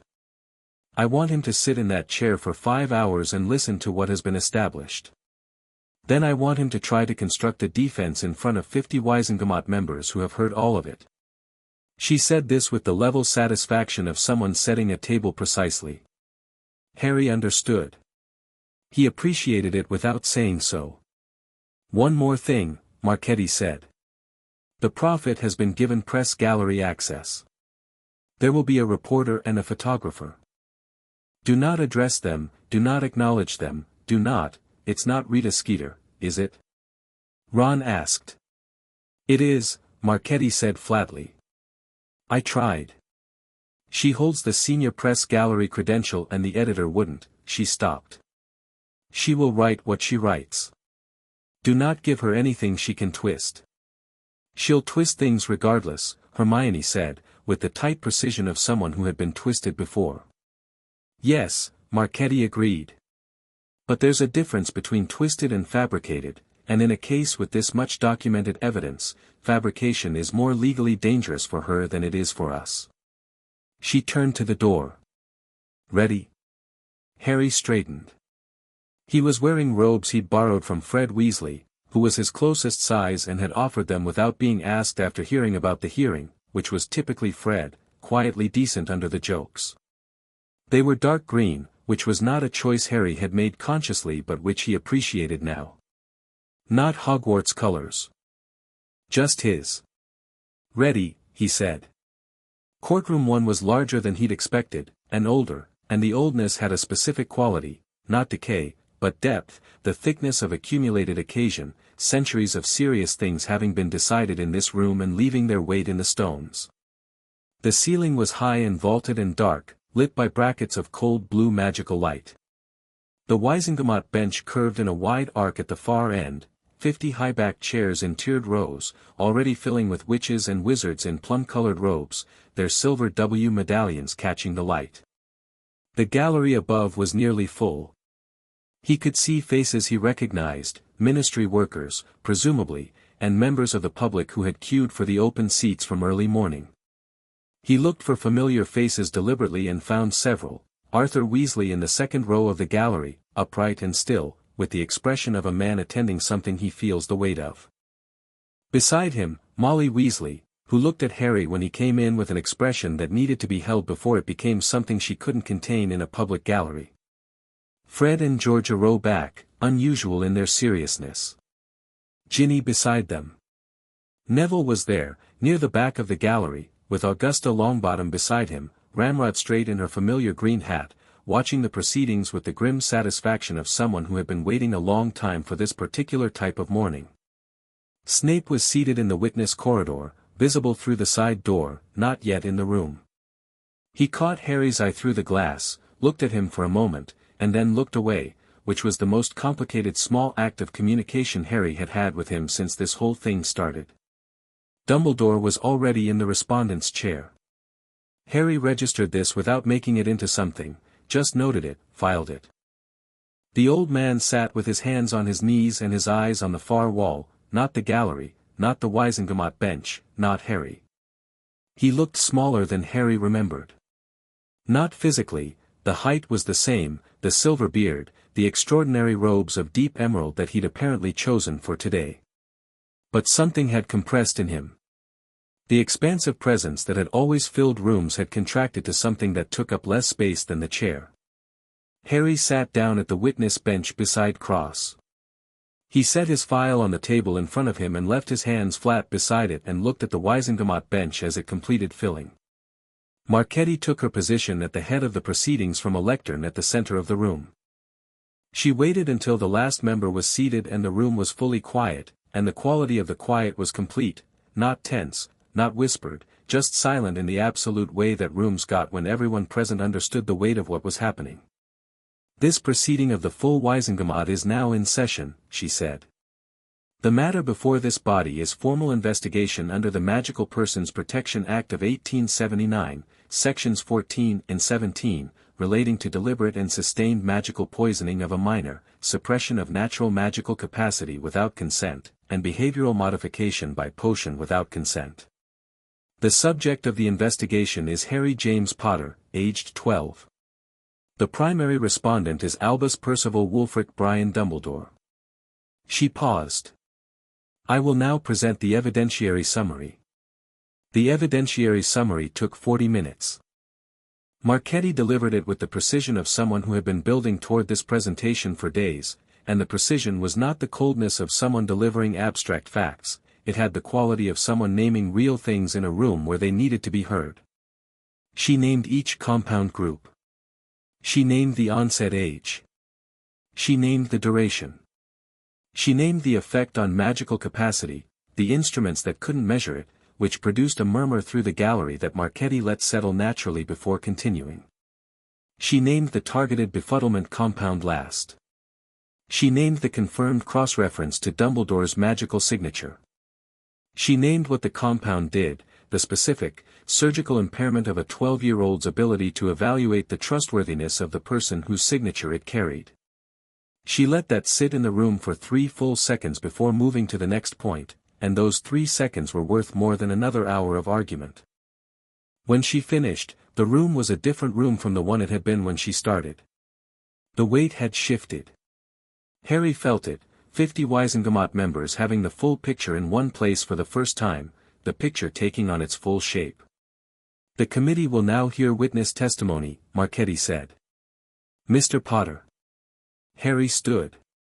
He moved to the central witness position, which was a raised chair, not a cage, not a restraint, just a chair on a low dais so the entire room could see him. He sat down. He looked at the Wizengamot bench. 50 faces, some of which he'd expected to be hostile and weren't, at least not visibly. They were serious, and some of them were something beyond serious, carrying the look of people in the process of reconsidering something they'd accepted for a long time. He looked at Dumbledore across the room. The old man was looking at him now. Their eyes met, and Harry felt, nothing artificial. Nothing chemically mediated. Just his own honest response to the face of the man who had shaped his life without his consent, which was complicated and clear and entirely real. He looked away and faced the committee. "I'd like to start," he said, "not with the compounds. I'd like to start with what they produced." A pause from the bench. Marchetti gave the smallest nod. "I grew up in a cupboard under the stairs," Harry said. "Not as punishment for one specific thing, as my general living arrangement, from approximately age 2 to age 10, when I got my cousin's second bedroom. I always thought, I processed that as, just the situation. Just the facts of my life." He paused. It turns out that the reason I processed it as just the facts of my life was that I had a behavioral modification compound in my blood since I was 3 months old, specifically designed to make me accept circumstances rather than resist them. Not a sound from the gallery. I'm not saying the compound is why the Dursleys treated me that way. They made their own choices. But the compound is why a 12-year-old boy can sit here and describe a cupboard and sound calm about it. He looked at the bench. I want you to know that the calm is not fortitude. It's residue. I want you to be angry about the cupboard on my behalf, because I'm telling you honestly that I'm only now, 3 days after the full purge, beginning to access the appropriate anger myself. He paused. That is what behavioral modification in an infant does. It takes away the ability to recognize your own injury. The room had a quality now that was past silence, absorbed. The magic suppression, he said. I'll keep this brief because Healer Aldrich can speak to the technical detail better than I can. What I can tell you is what it felt like. Every spell, every piece of magic I've done in 2 years at Hogwarts, it felt like pushing against resistance. Not enormously, not so much that I noticed it as unusual, because I had no baseline to compare it to. It just felt like effort. He paused. 3 days ago, with the suppression fully cleared, I cast an incendio and produced a column of fire that hit the 12-foot ceiling of the room of requirement. At 30 to 45% of my capacity. For 2 years. He held the bench's attention. I want this body to consider what that means for how we assess magical development in students. I want it to consider how many children have had compound-influenced assessments and we don't know it because we don't run the panel. He paused. I'm not unique in being vulnerable to this. I'm unique in having been found out. That moved through the room differently. Not personal, suddenly, institutional. He saw Wizengamot members exchanging looks that were no longer about him specifically. Good. That was what he'd wanted. The befuddlement compound, he said. I'll say only this, because the evidence speaks for itself and I don't want to editorialize when the fact is sufficient. He looked at Dumbledore directly. I have never had a genuine, unmedicated response to Albus Dumbledore. Every conversation I've had with him in 2 years, every moment of trust one felt toward him, every time I accepted an incomplete explanation and felt satisfied, all of it was chemically adjusted. He paused. Last week I sat across from him in a ministry meeting room and had the first real conversation we've ever had. And I want to be honest about what I found, because it's relevant. He looked back at the bench. I found a man who genuinely believed he was doing what was necessary. Who was not lying to himself about his motivations, he was wrong about his methods, catastrophically wrong, but he was not performing benevolence while secretly contemptuous. He believed in what he was doing. Another pause. I think that matters for sentencing. I don't think it matters for conviction. Because the question of whether your intentions were pure is entirely separate from the question of whether your actions caused harm, and his did. Extensively. Measurably. To me. He stopped. He looked at the bench. That's what I wanted to say. Marchetti looked at the senior committee member, a heavy-set wizard named Griselda Marchbanks whom Harry recognized from Hermione's notes as one of the longest-serving Wizengamot members. Marchbanks nodded. Mr. Potter, she said, and her voice was the voice of someone who had been doing this for a very long time and had stopped being surprised by most things but was not entirely without feeling. You said the targeted befuddlement was active from age 7. Do you have a sense of what your genuine assessment of Headmaster Dumbledore might have been, absent the compound? Harry thought about this. It was the question he'd been sitting with since the meeting room. Cautious, he said. I think I would have been cautious. He presents as supremely trustworthy, and I think some of that trust is earned genuinely. He's brilliant and he has good instincts and he has spent decades fighting the right fights. He paused. But I also think, without the compound, would have noticed sooner that he answers questions by redirecting them. I would have noticed sooner that the warmth was partly a performance. I would have asked harder questions about why I knew so little about my own situation. He looked at the bench. I might have been an inconvenient child to manage. Which I suspect was precisely the concern. Marchbanks made a note. A younger Wisengamot member, Harry didn't know his name, had noted him as potentially hostile from the way he'd been sitting, arms folded, since the beginning, leaned forward. Mr. Potter, can you speak to any specific instance in which you believe the befuddlement compound affected a critical decision? Every critical decision I've made involving the headmaster was potentially affected, Harry said. But the clearest example is first year. I was told, by several people including Dumbledore, that the Philosopher's Stone was safe at Hogwarts. The protection around it was, he kept his voice level, significant but not impenetrable. My friends and I discovered that a teacher was attempting to access it. We brought this to Dumbledore directly and he told us it was being handled and we should trust him. He paused. The compound made trusting him feel more natural than it should have. Without it, I think I would have pushed harder for a direct answer. I think I would have reported to more people than just him. I think I would have asked why a 12-year-old kept finding themselves in the path of something lethal if the adults in charge had it handled. Another pause. I went into that chamber because I trusted him. Some of that trust was earned. Some of it was pharmaceutical. I can't cleanly separate them, which is exactly the problem. The hostile Wisengamot member sat back. He didn't look hostile anymore. He looked like someone who had asked a question expecting one thing and received something more honest than he prepared for. There were no further questions from the bench. Harry stepped down, returned to his seat beside Cross, and watched the hearing move through its next stages. Aldrich was precise and expert and occasionally devastating in her clarity. The moment she described the recalibration of the diagnostic instruments, 3 Wisengamot members wrote something simultaneously, which Harry noted. Pomfrey was brief and exact and her fury was visible in the complete control she maintained over it, which was more effective than any display would have been. Snape was last of the witnesses and the most complicated.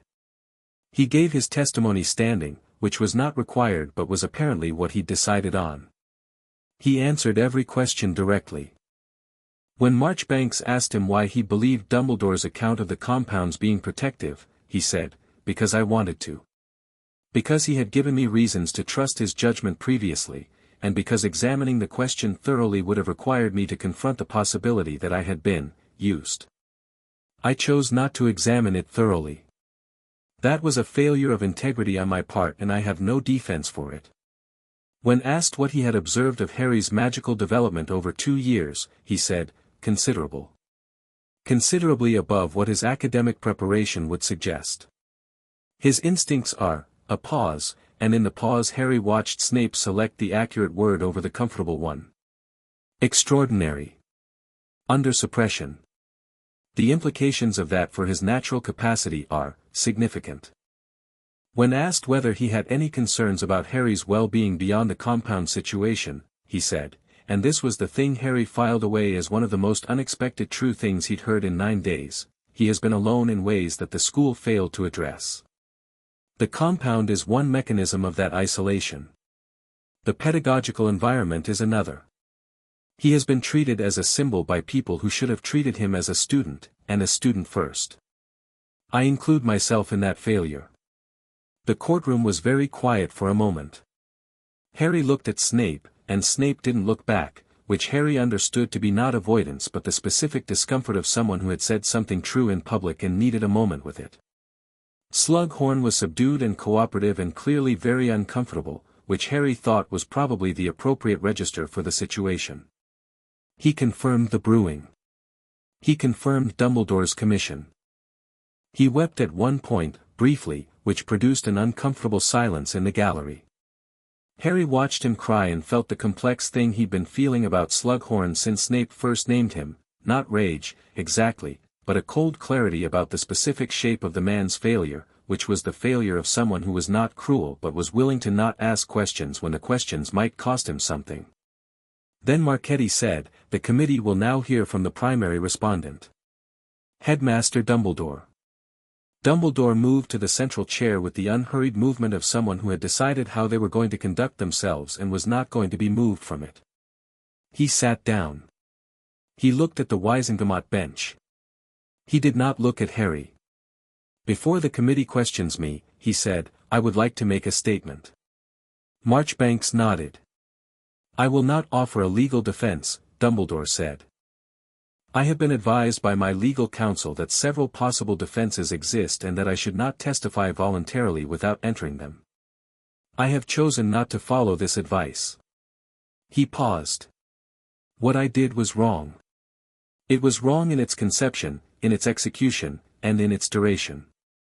I designed a framework for a child's life based on my interpretation of a prophecy and my assessment of what the wizarding world required, and I implemented that framework through means that violated every principle I have publicly claimed to hold." Another pause. The specificity of what was done, the behavioral modification, the magical suppression, the targeted befuddlement keyed to my own signature, these were not emergency measures.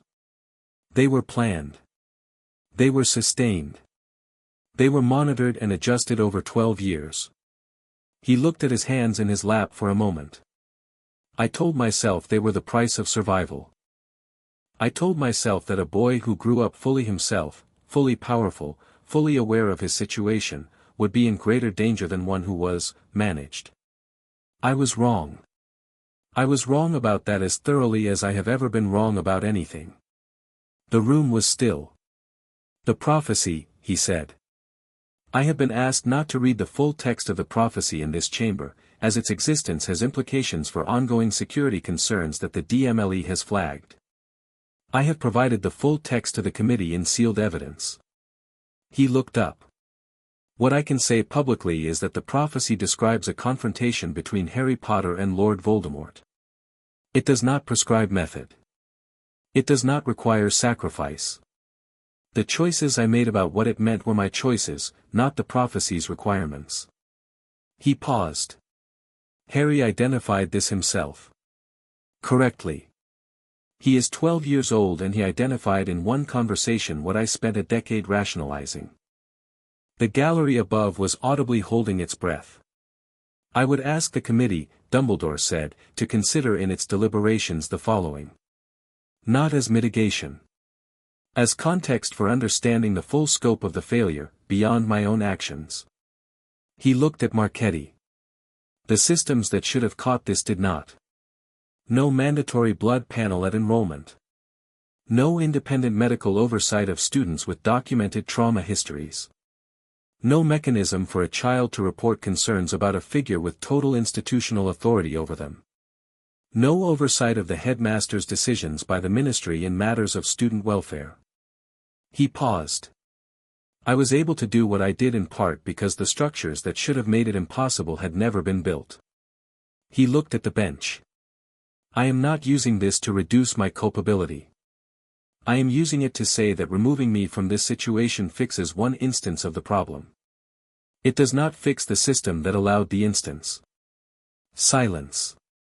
Then Marchbanks said, in a voice that was careful and direct, "Headmaster. The targeted befuddlement compound keyed to your own signature. Can you explain the specific reasoning for that measure?" Dumbledore was quiet for a moment. Harry watched his face. "Fear," Dumbledore said. The word sat in the room like something set down very carefully. "I was afraid that Harry, fully himself, fully capable of evaluating me honestly, would conclude that I was not trustworthy. And that this conclusion, correct as it would have been, would interfere with his willingness to operate within the framework I had built." He paused. "I am aware of how that sounds. It sounds like what it is. I silenced his honest judgment of me because I was afraid of what that judgment would be." One of the younger Wisengamot members, the one who had been hostile at the beginning and was not hostile now, said quietly, almost to himself, "That's the worst of it." "Yes," Dumbledore said. "I know." The committee deliberated for 2 hours. Harry waited in an antechamber with Cross and Thatch and Ron and Hermione, who had been permitted to remain with him through the deliberation, which Cross had arranged efficiently and without drama. The antechamber had a window. Harry looked out of it at the underground level, no natural light down here, just the Ministry's enchanted approximation of it, and said almost nothing. Ron ate an entire packet of crisps that he'd produced from somewhere in his robes. Hermione read through her notes and then stopped reading through her notes and just sat, which was more telling than the reading had been. He was honest, Ron said. In there. Honestly honest, not performance honest. Yes, Harry said. Does it help? Harry thought about it. It doesn't change what happened, he said. But it changes, it matters for what comes next. For the world after this, not just the ruling. He paused. He named the systemic problem. That's going to be harder to ignore than if he'd just defended himself. He fell on the sword, Ron said. He fell on the sword in a way that also pointed it at the Ministry's institutional failures, Hermione said. Which is, honestly, even now, still quite clever. Harry almost smiled. Yes, he said. Even now. Cross came back from a brief consultation in the corridor at the end of the first hour and told them that the committee had called for one additional piece of testimony, the sealed prophecy record, read into the committee's private record by the chief warlock, not publicly. She explained this to Harry as procedure, and Harry nodded, and thought about the prophecy sitting in a sealed file being read by 50 Wisengamot members, and thought about what they would make of neither can live while the other survives and how they would weigh it against what had been done to a child in its name. The 2 hours passed. They returned to the courtroom. Marchbanks stood. The room filled again, gallery and all, in less than 5 minutes. People came back faster than they'd left, word having apparently spread that the deliberation was done. In the matter of the Ministry versus Albus Dumbledore, Marchbanks said, under Sections 14 and 17 of the Magical Persons Protection Act of 1879, and related statutes, the Wisengamot finds as follows. Harry was very still. On the charge of deliberate suppression of natural magical capacity without consent, guilty. Murmuring in the gallery. Settled quickly. On the charge of behavioral modification by potion without consent, sustained over a period in excess of 10 years, guilty. More murmuring. Not settling as quickly. On the charge of targeted befuddlement of a minor by a person in a position of authority and trust, guilty. The gallery above was not murmuring. It was a specific, contained silence that was more weighted than noise. On the charge of conspiracy in the administration of prohibited compounds, in coordination with Horace Slughorn, guilty. Dumbledore, in his chair, had not moved through any of it. Regarding sentencing, Marchbanks said. The room was entirely silent now. The committee has taken into account the voluntary and complete nature of the respondent's testimony, his explicit acknowledgement of wrongdoing without legal compulsion, his identification of systemic failures that require legislative address, and the context of ongoing magical threat that informed, though did not justify, his decisions. She paused. The committee has also taken into account the testimony of Harry Potter, specifically his statement that intent does not reduce harm and that the question of conviction and the question of sentencing require separate moral frameworks. Harry looked at the bench. Albus Dumbledore is hereby removed from the position of headmaster of Hogwarts School of Witchcraft and Wizardry, effective immediately and permanently. Marchbanks paused. He is removed from the position of chief warlock of the Wisengamot. He is removed from his role as supreme mugwump of the International Confederation of Wizards. Another pause. He is placed under ministry supervision for a period of 10 years, during which time all decisions of significant magical consequence require DMLE review. He is formally prohibited from holding any position of direct authority over minors. She looked down at her parchment. He is not sentenced to Azkaban. The gallery reacted. Harry heard it, not unanimous satisfaction, not unanimous protest, but a complicated, fractured human sound that was everyone present processing their own version of the decision. He looked at Dumbledore. The old man sat in his chair with his hands in his lap and his eyes on the floor and something in the set of his shoulders that was, Harry thought, not defeat. Not quite.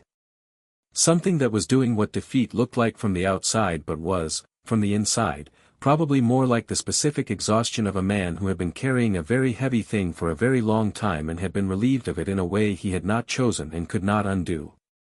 The committee further directs, Marchbanks continued, the immediate formation of a Student Welfare Oversight Committee under independent Wisengamot jurisdiction, with mandatory authority to review all Hogwarts student medical records and conduct annual comprehensive blood panels for all enrolled students. She paused. This directive has been drafted in response to Mr. Potter's testimony and will be introduced as permanent legislation in the next Wisengamot session. That, Harry thought, was the thing that mattered most. The ripple passed this room, this case, this morning.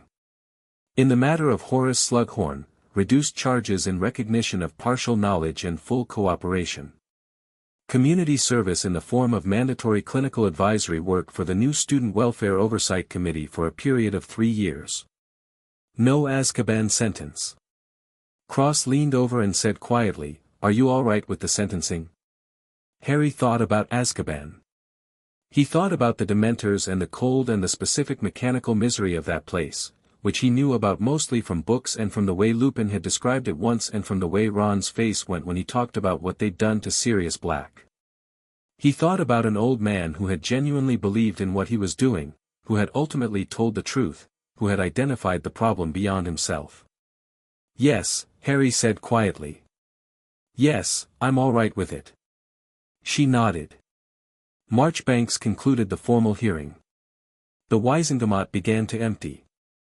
The gallery above was already in motion, and Harry could hear the sound of it, people talking, the quality of the talk excited and unresolved, the kind of conversation that was going to continue for a long time in a lot of different rooms. Rita Skeeter was visible in the press gallery, her quick quotes moving with the enthusiasm of someone who had received considerably more material than anticipated. Harry looked at her once, noted that she looked slightly overwhelmed, not by sentiment but by quantity, the sheer amount of real and significant and untwistable event that had happened in this room, and looked away. Ron was beside him. Hermione on the other side. Thatch behind. "Right," Ron said. His voice was rough in a way he wasn't trying to manage. "That happened." "That happened," Harry confirmed. "Is it enough?" Hermione asked. She asked it directly, the way she asked the real questions, not looking for reassurance, genuinely wanting to know. Harry thought about the answer honestly. "For today," he said. "The legislation is what matters for everyone else. The removal is what matters for the school. The testimony is what matters for the record." He paused. "For me, personally, it's what I said in there. The conviction matters. The intent matters for sentencing, not for the verdict. And the verdict was right." He looked across the emptying room to where Dumbledore was still sitting, talking quietly with his legal counsel, the conversation low and without urgency, not fighting anything, just processing the specific shape of what had happened. As if sensing the attention, Dumbledore looked up. Across the room. At Harry. Harry looked back. He didn't feel triumphant. He didn't feel sad. He felt, squared up to something. A thing looked at directly, assessed honestly, responded to without flinching. The thing was what it was and the response had been what it should be, and both of those facts were true simultaneously and didn't require anything further from him right now. He gave a small nod. Minimal. Honest. Dumbledore received it with something that was not a smile and not nothing. Harry turned away. "Food," he said to Ron and Hermione. "I want actual food that isn't hospital food or too sweet tea or courthouse sandwiches." "There's a place in Diagon Alley," Hermione said, immediately practical because she was always most herself when she had a task. "They do a roast on Wednesdays." "Perfect," Harry said. He walked up the aisle of courtroom 1, past the Wisengamot bench, past the press gallery, through the heavy stone doors and into the corridor where the light was brighter and the air less thick with occasion, and behind him the most important room he'd ever been in receded into the ordinary stone of the ministry's underground, and ahead of him was a Wednesday in May and a roast dinner and everything that came after. Chapter 6, after the fire 3 weeks after the hearing, Hogwarts got a new headmistress. McGonagall accepted the appointment on a Tuesday morning, in a brief ceremony in the Great Hall with the staff assembled and the students watching from their house tables with the collective energy of people who had been processing a very eventful month and were ready, cautiously, to believe in something stable. She stood at the staff table in her customary tartan robes and said, in the voice she used for things that mattered, "This school has been through a difficult period. I intend that it will emerge from that period better than it entered it, not simply different." She looked at the students over her square spectacles. "That will require effort from all of us. I expect it." Nobody doubted she meant it. Nobody doubted she'd enforce it. Harry watched from the Gryffindor table and felt something settle, not dramatically, not with a rush of relief, but the way a door settles into a frame that was properly built for it, a small and right click of fit. The empty headmaster's chair at the center of the staff table had been removed entirely. McGonagall had requested this specifically, which Harry only knew because Pomfrey had told him, and which he appreciated with a quiet completeness he didn't bother to explain to anyone. He ate his breakfast. The morning was ordinary. The ordinary was new. The prophet ran the full hearing transcript over 3 consecutive days. Edmund Ferrars, not Skeeter, Ferrars had apparently claimed the story as his from the beginning and had enough seniority to hold it. The coverage was thorough and factual and included the full text of Dumbledore's voluntary testimony, which produced more sustained public conversation than anything else in the case. The targeting befuddlement confirmation. The voluntary admission of fear as motivation. The systemic critique. Rita Skeeter published a sidebar piece on day 2 that was titled "The Boy Who Survived Everything," including his own protectors, and was, given that it was Skeeter, surprisingly restrained. Not compassionate, exactly, but disciplined, the restraint of a writer who recognized that the facts were more extraordinary than anything she could embellish them with. She included a photograph of Harry walking out of the ministry that someone had taken from the public gallery exit, him in Fred's green robes, Hermione and Ron on either side, all 3 of them looking straight ahead. He looked, in the photograph, like someone who has finished something and is already thinking about what's next. Hermione cut it out and kept it, which he only found out about later when it fell out of one of her books. The letters arrived in waves.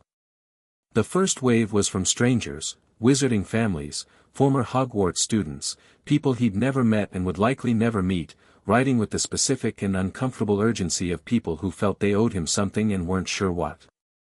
He read the first 50, which took most of an afternoon, and found in them a genuine cross-section of the wizarding world's response to the hearing: shock, guilt, anger on his behalf, occasional defensiveness about Dumbledore that became less defensive as the letter progressed, and in several cases a very direct and honest reckoning that moved him more than he'd expected.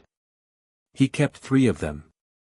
Filed the rest with Cross's office as part of the public record she was building for the legislative push.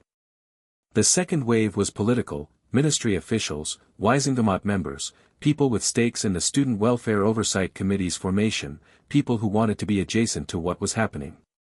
He forwarded all of those to Cross without reading most of them, because Cross was better equipped to identify which were genuine and which were positioning. The third wave was the one that mattered. It started with a letter from a girl in 5th year named Daphne Greengrass, Slytherin, whom he had approximately 3 interactions with across 2 years, none particularly memorable.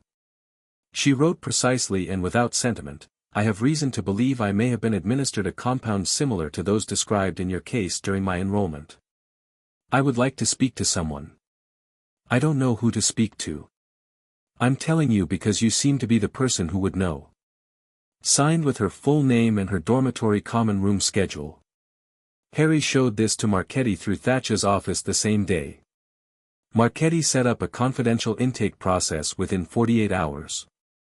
Within a week, 14 students at Hogwarts had come forward.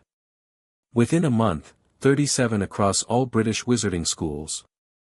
The comprehensive blood panel mandate, which was being fast-tracked through the Wisingamot as legislation, suddenly had 37 concrete faces attached to it rather than one, and the legislative session that Marchbanks had targeted for introduction moved forward by 2 weeks. Harry went to the first intake session that Healer Aldrich ran at Hogwarts, not as a patient but because Aldrich had asked him to be present, and she'd explained why in terms that were direct and sensible. Some of the students coming forward were frightened, and seeing someone who had been through it and was visibly, demonstrably fine was more useful than any amount of clinical reassurance. He sat in the corner of the hospital wing while Aldrich ran the first panel. He read a book. He was there, and he was fine, and that turned out to be sufficient. Daphne Greengrass, on her way out after her initial panel, stopped in front of him. She was a precise, guarded person who wore her caution like armor and was clearly not accustomed to vulnerability and was currently experiencing it regardless. "Thank you," she said, with the brevity of someone for whom saying it at all was significant. "You did it," Harry said. "I just provided precedent." She looked at him for a moment. Something in her expression moved slightly, like a tightly held thing releasing 1 degree. "Aldrich says it'll take 3 weeks, she said. "About that," he confirmed. "The first stage is the hardest. After that it gets clarifying." She nodded once, precisely, and left. Harry went back to his book. Pomfrey appeared from behind the supply cabinet door and looked at him with the expression she'd been wearing around him since the hospital wing 3 weeks ago, the one that was not quite maternal and not quite collegial but was entirely genuine. "You're good at that," she said. "At what?" "Making people feel that what they're doing is ordinary," she said. "Survivable." "It is," he said. "That's not a performance." She made a sound that was not quite agreement and not quite disagreement and went back behind the supply cabinet, which was Pomfrey for your right and I'm not going to say so out loud. The room of requirement became his in a different way as June moved through the castle. He went every day, sometimes twice. Not because he needed to hide what he was doing, he had stopped doing anything in secret, but because some of the work required space and silence, and the room understood requirements in the most literal sense. His wandless precision had settled from impressive to reliable, which was the more important development. Impressive was about potential. Reliable was about use. He could conduct essentially any spell in his current curriculum without his wand and had begun experimenting with the upper limits of that, working through the advanced charms texts Hermione had sourced and the combat magic volume that he'd read 3 times and was now testing against practice targets that the room generated on request. The multi-channel casting, ward plus simultaneous offensive spells, had become fluid enough that he was starting to explore 3 simultaneous channels, which the 1886 text claimed was the practical limit for any non-exceptional practitioner. Harry worked on the 3rd channel for 4 days before it behaved the way he wanted it to, which was entirely about patience and attention rather than raw power. The power was simply there. The architecture of using it well was the work. On one of these evenings Ron came without Hermione, she had OWL preparation on her mind even 2 years early and had started a revision schedule that Harry respected from a distance, and watched Harry run through a full combat sequence against 6 simultaneous targets. Not for long. Maybe 10 minutes of watching, arms folded, before he said, "You know you could teach this." Harry stopped.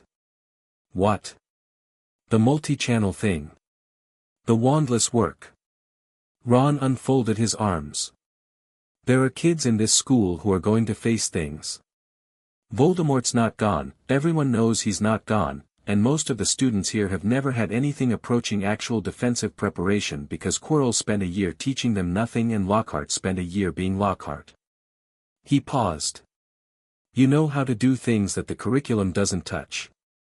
And you know how to explain what you're doing. I've watched you explain things to Hermione and actually make sense doing it." Harry looked at the practice targets. "I'm 12. "I know," Ron said. "Do you think that matters to the 37 students who just found out they've been chemically adjusted? Or to the first years who are going to arrive in September with no idea what's actually out there?" He looked at Harry steadily. "You've been OP for 3 weeks without the suppressants. You could spend that being impressive or you could spend it being useful." Harry turned this over. It sat comfortably. "I'll talk to McGonagall," he said. "She'll say yes," Ron said confidently. "She might say I'm too young." "She'll say yes," Ron repeated, with the certainty of someone who had been watching Minerva McGonagall operate for 2 years and understood her metrics. She values competence over credentials. It's the only reason she's never lost her mind completely over Fred and George's exam results. Harry did talk to McGonagall. The conversation lasted 11 minutes. She asked 4 sharp, precise questions about his methodology and his intentions, and when he answered them she said, "Practical defense supplementary sessions, twice weekly, voluntary attendance. I'll make a classroom available. You will coordinate with Professor Flitwick on advanced charms theory and our incoming defense professor on alignment with the formal curriculum." She had paused on incoming defense professor with the expression of someone who was not yet ready to discuss the defense position, which had been vacant since Lockhart's departure and was apparently the subject of ongoing negotiation. "This is a trial basis. If I see problems I will end it." "Understood," Harry said. "And Mr. Potter," she said, as he turned to go. "Yes. What you said at the hearing about students being treated as symbols rather than students." She looked at him over her spectacles with an expression that was direct and without ceremony. "I should have done better at that myself.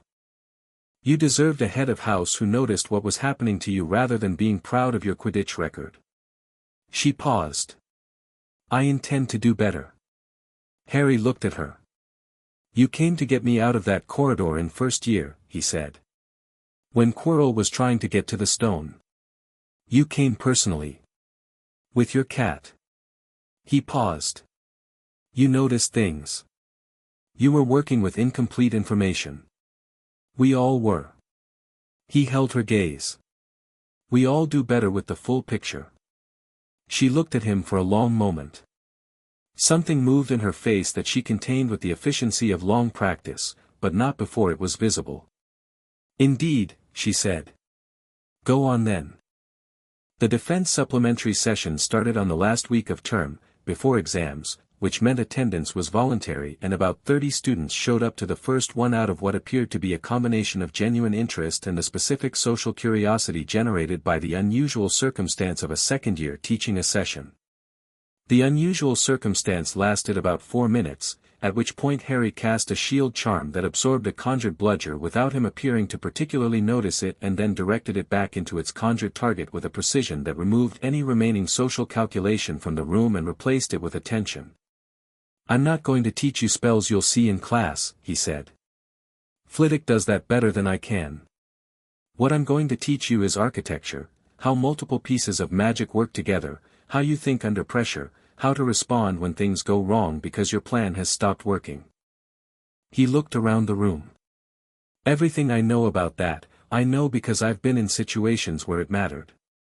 I prefer you learn it in here." Nobody argued with the pedagogy. The sessions were, by the third one, standing room. Hermione attended every single one, nominally as a participant but functionally as a teaching assistant, because she had read everything theoretical that underpinned everything practical Harry was demonstrating and could explain the why when he was demonstrating the what, and the two of them teaching together had a rhythm that developed from the second session onward without either of them designing it. He'd show. She'd explain. He'd do the advanced version. She'd work through the theory. It was, Neville said afterward, the first defense instruction he'd had in 2 years that made him feel like the subject was learnable rather than arbitrary. Neville had turned up to the second session and had been quietly, methodically impressive in a way that Harry suspected had been available for years and had never had the right container. He had the stubbornness that made certain kinds of difficult magic possible, the kind you had to hold through resistance, and once Harry had named that aloud in front of the room, not as praise but as accurate observation, Neville had looked at him with an expression that was brief and complicated and settled into something resolute. "You're good at this," Hermione said to Harry after the 4th session, walking back through the corridor. "Ron had the idea," Harry said. "Ron had the seed of the idea," she corrected. "You built everything else." She paused. "That's a pattern, actually. People give you the beginning of something and you build it into something real." He thought about this. "Is that good?" "It's interesting," she said. It suggests you're better at responding to the world as it actually is than at operating from a pre-designed plan. She tilted her head. Which is different from Dumbledore's approach in a very fundamental way. He had a plan, Harry said. I have principles. She looked at him. That's exactly it, she said, and wrote it down in the margin of whatever book she was carrying, which made him laugh, which made her defensive, which made him laugh more. Sirius Black's file came across Thatch's desk in the second week of June, and Thatch forwarded it to Harry with a note that said simply, "This may be relevant to you. Read when ready." Harry read it that evening, sitting on the astronomy tower in the late light. Sirius Black, his godfather, his father's best friend, convicted of betraying his parents to Voldemort, imprisoned in Azkaban for 11 years. The file contained the original case record, and the original case record contained, when read carefully, a remarkable absence: no trial, no formal hearing, no testimony. Emergency wartime measures in 1981 had permitted direct imprisonment on the authority of a senior ministry official, and the official who had signed the order, Harry read the name. Set the file down. Looked at the lake. He picked the file back up and read the rest of it with the focused attention of someone identifying the next thing that needed doing. Sirius Black had been in Azkaban for 11 years without a trial. The man who had signed the commitment order in 1981 was Bartemius Crouch Sr., then head of the DMLE. The case had never been reviewed because emergency wartime commitments from that period had been collectively deprioritized after the war, and because nobody with standing to request a review had made the request. Harry had standing. He was the orphan child of the alleged victim. And he had, at this point, a rather direct line to people who knew how to make legal processes happen. He sent an owl to Cross that evening with the file and a 2-line note: "My godfather has been in Azkaban for 11 years with no trial. What do we do about that?" Cross's response came before breakfast the next morning: "I've already started. Sit tight." He sat tight for approximately 48 hours, which was as long as it took Cross to file a formal petition for case review with the DMLE under the precedent, and Harry appreciated the elegance of this, established by the Potter investigation itself, which had demonstrated that long-standing assumptions about a person's situation could be catastrophically wrong when the original record was incomplete. Thatch called it "the best use of case law I've seen in a decade," in a message that managed to be both professional and personally delighted. McGonagall, when Harry told her, sat very still for a moment. "I should have," she said, and stopped. "I knew Sirius before." She looked at Harry. "I should have questioned it at the time." "A lot of people should have questioned a lot of things at the time," Harry said. "The war made it easy not to." "That is not an excuse," she said, in the precise tone that meant she was saying it to herself as much as to him. "No," he agreed. "But it's a reason. And reasons are worth understanding even when they're not excuses." He paused. "The important thing is the review. Cross says it'll take most of the summer." McGonagall looked at him over her spectacles with an expression he was beginning to recognize as her version of surprised, not the eyebrows up startled of someone caught off guard, but the brief, recalibrating attention of someone updating their understanding. "You're planning for the summer," she said. "Planning for a lot of things," he said. The last week of term had the quality particular to school years with extraordinary middles: a collective exhale, the release of sustained tension, the ordinary rituals of exams and packing in Great Hall end-of-year ceremonies carrying extra weight simply by virtue of being normal. After everything, normal felt like a gift. Harry sat his exams. He passed them all, including potions, which he had historically done well in and now did better in, the extra precision of his unencumbered magical control making the practical work cleaner. Snape graded his potions with the same merciless red ink as everyone else's and said nothing particular about the results, which was Snape's version of acknowledgement. He and Snape had reached a particular equilibrium that Harry didn't have a name for. Not friendship. Not the adversarial performance of the last 2 years. Something more honest than either, two people who had looked at each other clearly, without management or pretense, and found the situation complicated and real and workable. Snape had testified. He was operating under conditions of ministry review, his involvement in the Potter case scrutinized, his ongoing position at Hogwarts contingent on continued cooperation with the Student Welfare Oversight Committee. He had accepted these conditions without the contemptuous resignation that Harry might have expected. He had accepted them with the quiet, grim practicality of a man who had done something wrong and was choosing to do the next correct thing regardless of how it felt. Harry respected that. He would have respected it from anyone. He respected it from Snape. On the second to last day of term, Snape stopped him after potions, just for a moment, the classroom emptying, a brief pause that was entirely voluntary on both their parts. "Your sessions," Snape said. "The practical defense supplementaries. The third years who attended are significantly more technically prepared than their contemporaries who didn't." He paused. "It's an observation. Not a compliment." "Noted," Harry said. Another pause. "The architectural approach," Snape said. "Layered magic. Simultaneous channels. Where did you learn the theory?" 1886 text on tactical spell work," Harry said. "Hermione found it in the restricted section." Snape looked at him for a moment. "Karanov's text," he said. "There's a second volume. It wasn't published, he considered it incomplete. There is a handwritten manuscript copy in Dumbledore's, in the former headmaster's study." He paused. "McGonagall is the headmistress now. She would likely permit access if asked." Harry looked at him. "Why are you telling me this?" Snape's expression did its controlled, complicated thing. "Because you will need to be significantly better than you already are," he said, "for what is coming. And because there is no longer any reason for me not to say so." He paused. "That is all." He turned back to the classroom cleaning he'd been doing when Harry left, his back to the room, indicating the conversation was over. Harry walked out with the specific feeling of a door having opened that had been closed for 2 years, not wide open, not an invitation to anything warm, but open, a crack of honest light. He went to McGonagall's office and asked about the Karanov manuscript. She had it on his desk within the hour. The night before the train, Harry sat in the common room after everyone else had gone to bed. The fire had burned down to coals.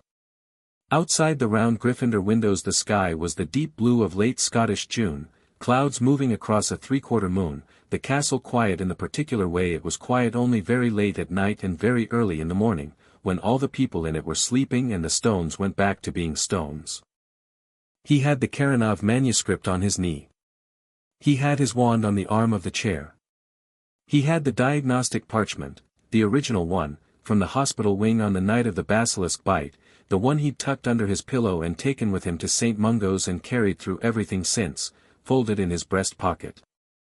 He'd been carrying it every day without quite deciding to, and had begun to think he'd carry it for a while yet, not as a wound but as evidence, the document of a starting point, the record of where this had all begun. He wasn't sure when the common room portrait hole opened. He'd been reading and it was late and the sound was quiet, familiar weight, familiar footsteps. Ron sat in the chair across from him without saying anything for a moment.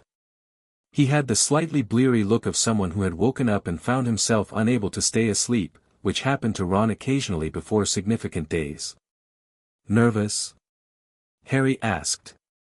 "About going home?" Ron shook his head. "No. About everything else." He paused. "Serious. The review. Next year." He looked at Harry. "Voldemort. Those are all reasonable things to think about," Harry said. "You're not worried?" "I'm concerned," Harry said. "That's different from worried. Worried is when you don't have anything you can do. Concerned is when you have things you can do and you're doing them." Ron looked at the fire. 3 months at the Burrow," he said. "You're coming, right? Mum asked about 100 times." "Tell her yes," Harry said. "Tell her thank you." Ron's mouth curved up at one side. "She'll feed you until you're twice the size." That's fine, Harry said. They sat for a while. The fire ticked and settled. Outside the window the moon moved through its clouds. Do you know what you're going to do? Ron asked. About Voldemort. Long term. Harry thought about the prophecy. Neither can live while the other survives. He thought about Dumbledore's interpretation and his own, and the distance between them. He thought about what he'd told the Wizengamot, the power to vanquish the Dark Lord. That power is mine. I know what I'm not going to do, he said. I'm not going to be managed toward a predetermined outcome by someone who has decided what my role is. I'm not going to walk into anything blind or underprepared or with my magic at 40% because someone else decided that was safer for their plan. He paused. Beyond that, I know what I am. I know what I can do. I know who I trust and why I trust them. He looked at Ron. That's enough to build from. We're with you, Ron said. He said it simply, without drama, the way you said the true things, just laid down, like a fact, like weather. I know, Harry said. It wasn't a small thing, knowing it. It had not always felt known, during the year of the compelled complaisance clearing, during the memory reweighting, during the specific grief of understanding what had been done and why. There had been moments when the known things had felt uncertain, the landscape of who he was and who was genuinely with him shifting under the new weight of clarity. But Ron sitting across from him in the late night saying we're with you with the absolute uncomplicated directness of it, this was a different kind of certainty. Not chemical. Not managed. Just real. Go back to sleep, Harry said. Train's early. You're staying up. A bit longer, Harry said. He held up the Karanov manuscript. Volume 2.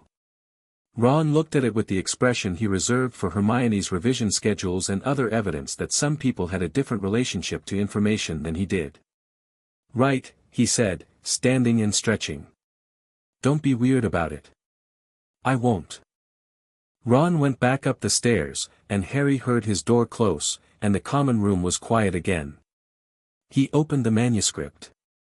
The handwriting was cramped and European and about a century and a half old, and the paper had the specific texture of something that had been important for a long time and knew it.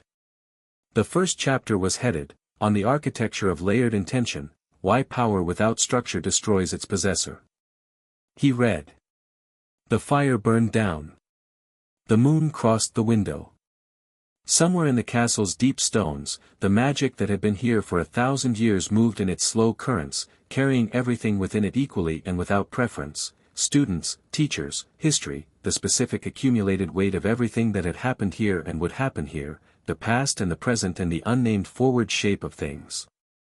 Harry read until the sky outside the window had gone from deep blue to the first very early gray of morning, when the dark wasn't dark anymore but wasn't yet light, that specific threshold hour that belonged to neither side.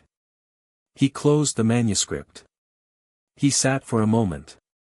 He put his hand in his breast pocket and felt the folded parchment there, the diagnostic report, the 63 lines, the document of everything that had been taken and everything that had been found. He thought about 3 months old. He thought about the cupboard.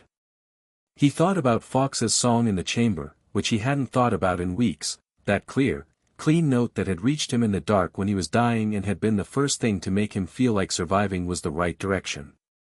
He thought about Fawkes choosing him. Not Dumbledore. Not the school. Him. He took the parchment out of his pocket. He looked at it, the header, the columns, the 63 counts. Then he folded it along a new crease, smaller than before, and put it in the inside cover of the Karanov manuscript, in the place where important things were kept close to the thing that was helping you become more than you were when you started.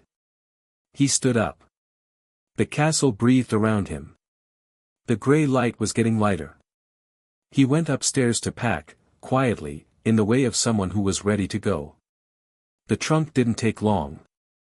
2 years of accumulation had given him more than he'd arrived with: books, robes, the diagnostic file in its ministry folder, Hermione's extra copy of Magical Jurisprudence, Volume 3 that she'd pressed on him yesterday with a look that said read it on the train, his wand in its new holster that Thatch had arranged for him, the Karanov manuscript now tucked carefully between two charms texts. He left the Gryffindor common room for the last time that year with his trunk floating behind him, wand in hand rather than holster, because it was early enough that no one was up yet and the castle was his, briefly, in the particular privacy of early morning. He walked the corridors slowly. Not from sentiment, from choice. Taking his time with the familiar stone, the torches burning low, the way the light caught the portrait's empty frames, the paintings still sleeping in their canvases with the particular slow movement of magic at rest. He passed the door to the third-floor corridor. He passed the entrance to the trophy room where he'd once accidentally discovered his father's name on a plaque. He passed the moving staircase, quiet and cooperative at this hour, its landings shifting with a slow somnambulant logic. He came out on the main staircase and looked down through the castle's central atrium to the entrance hall below, where the great oak doors were still closed against the June morning outside, the sky through their high windows going from grey to rose. He thought about September. Third year. He thought about the new defense professor, whoever McGonagall had found. She'd been characteristically uncommunicative about the details, which suggested she'd found someone interesting. He thought about the Student Welfare Oversight Committee's first formal session in August, for which he'd been asked to serve in an advisory capacity, which Cross had described as unusual but precedent, and which he had agreed to because the work mattered. He thought about Sirius's review, which Cross estimated would conclude by October. He thought about the Quidditch pitch in September morning light. He thought about flying at full capacity, full speed, with nothing between him and the sky. He thought about Neville, who had shown up to every supplementary session and had begun, in the last 2 weeks, to look like the version of himself he was actually becoming, not the clumsy, anxious boy who dropped things in potions, but someone who was understanding what he was capable of and choosing to meet it. He thought about Daphne Greengrass 3 weeks into her purge and the 1-degree release in her expression. He thought about the 37 students, and the ones after them, and the children who would arrive at Hogwarts in September and October and the years after that and find a school that checked their blood properly and had an oversight committee and had sessions in a room off the third corridor where a student taught other students that magic was architecture, that power required structure, that they were allowed to know what they could do. He thought about all of it and felt the specific sensation of things moving, not into place, exactly, because place implied a final position, and none of this was final, but forward. The right direction. The sun came over the edge of the Hogwarts grounds and through the high entrance hall windows and hit the stone floor in a long clean stripe of gold. Harry walked down the last flight of stairs and through it. The Hogwarts Express left at 11. The platform was full, the way it always was at end of term, trunks and owls and families at the barrier, the steam from the engine thick and white and smelling of coal and summer beginnings. Harry loaded his trunk, found a compartment, the same one he and Ron and Hermione had shared on the first trip home a year ago, which felt like sufficient reason to keep it, and sat down at the window. Hermione arrived with her own trunk and the jurisprudence volume already in hand. She sat across from him and opened it to a bookmarked page and then didn't read it, because she was watching the platform through the window instead, which was Hermione telling herself she was being productive while actually doing something more important. Ron arrived with Fred and George, who loaded his trunk with more noise than was strictly necessary and then left to find other compartments because they had, as Fred said, business to conduct for the journey, which Harry decided not to ask about. Ginny stuck her head in briefly. Mum says to come directly to the Burrow from King's Cross. Tell her I will, Harry said. She looked at him with an expression that was 12 years old and direct and contained something he recognized as genuine, uncomplicated warmth, not complicated by awe or hero worship, just warmth, one person to another. I'm glad you're okay, she said. Me too, he said, which was the truest possible answer. She went to find her own compartment. The train began to move. Hogwarts receded through the window, first the platform, then the station, then the grounds, the lake, the towers, the whole extraordinary ancient impossible fact of the place, shrinking with distance into something small enough to hold in a single field of vision. Harry watched it go. Ready for 3 months of the Burrow? Ron asked, settling into his seat with his arms spread and his legs taking up as much space as physically possible. "More than ready," Harry said. "It's loud," Ron warned. "And Mum will ask you questions constantly."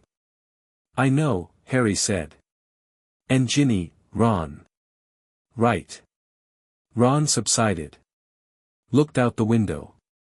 Scotland scrolling past, green and enormous and genuinely beautiful in the June light. 3 months, he said. Then 3rd year. Then 3rd year, Harry confirmed. He leaned his head against the window glass. The train rattled north to south, home to home, and through the glass the world moved at speed, real, clear, entirely present, all of it. Hermione was reading. Ron was already half asleep.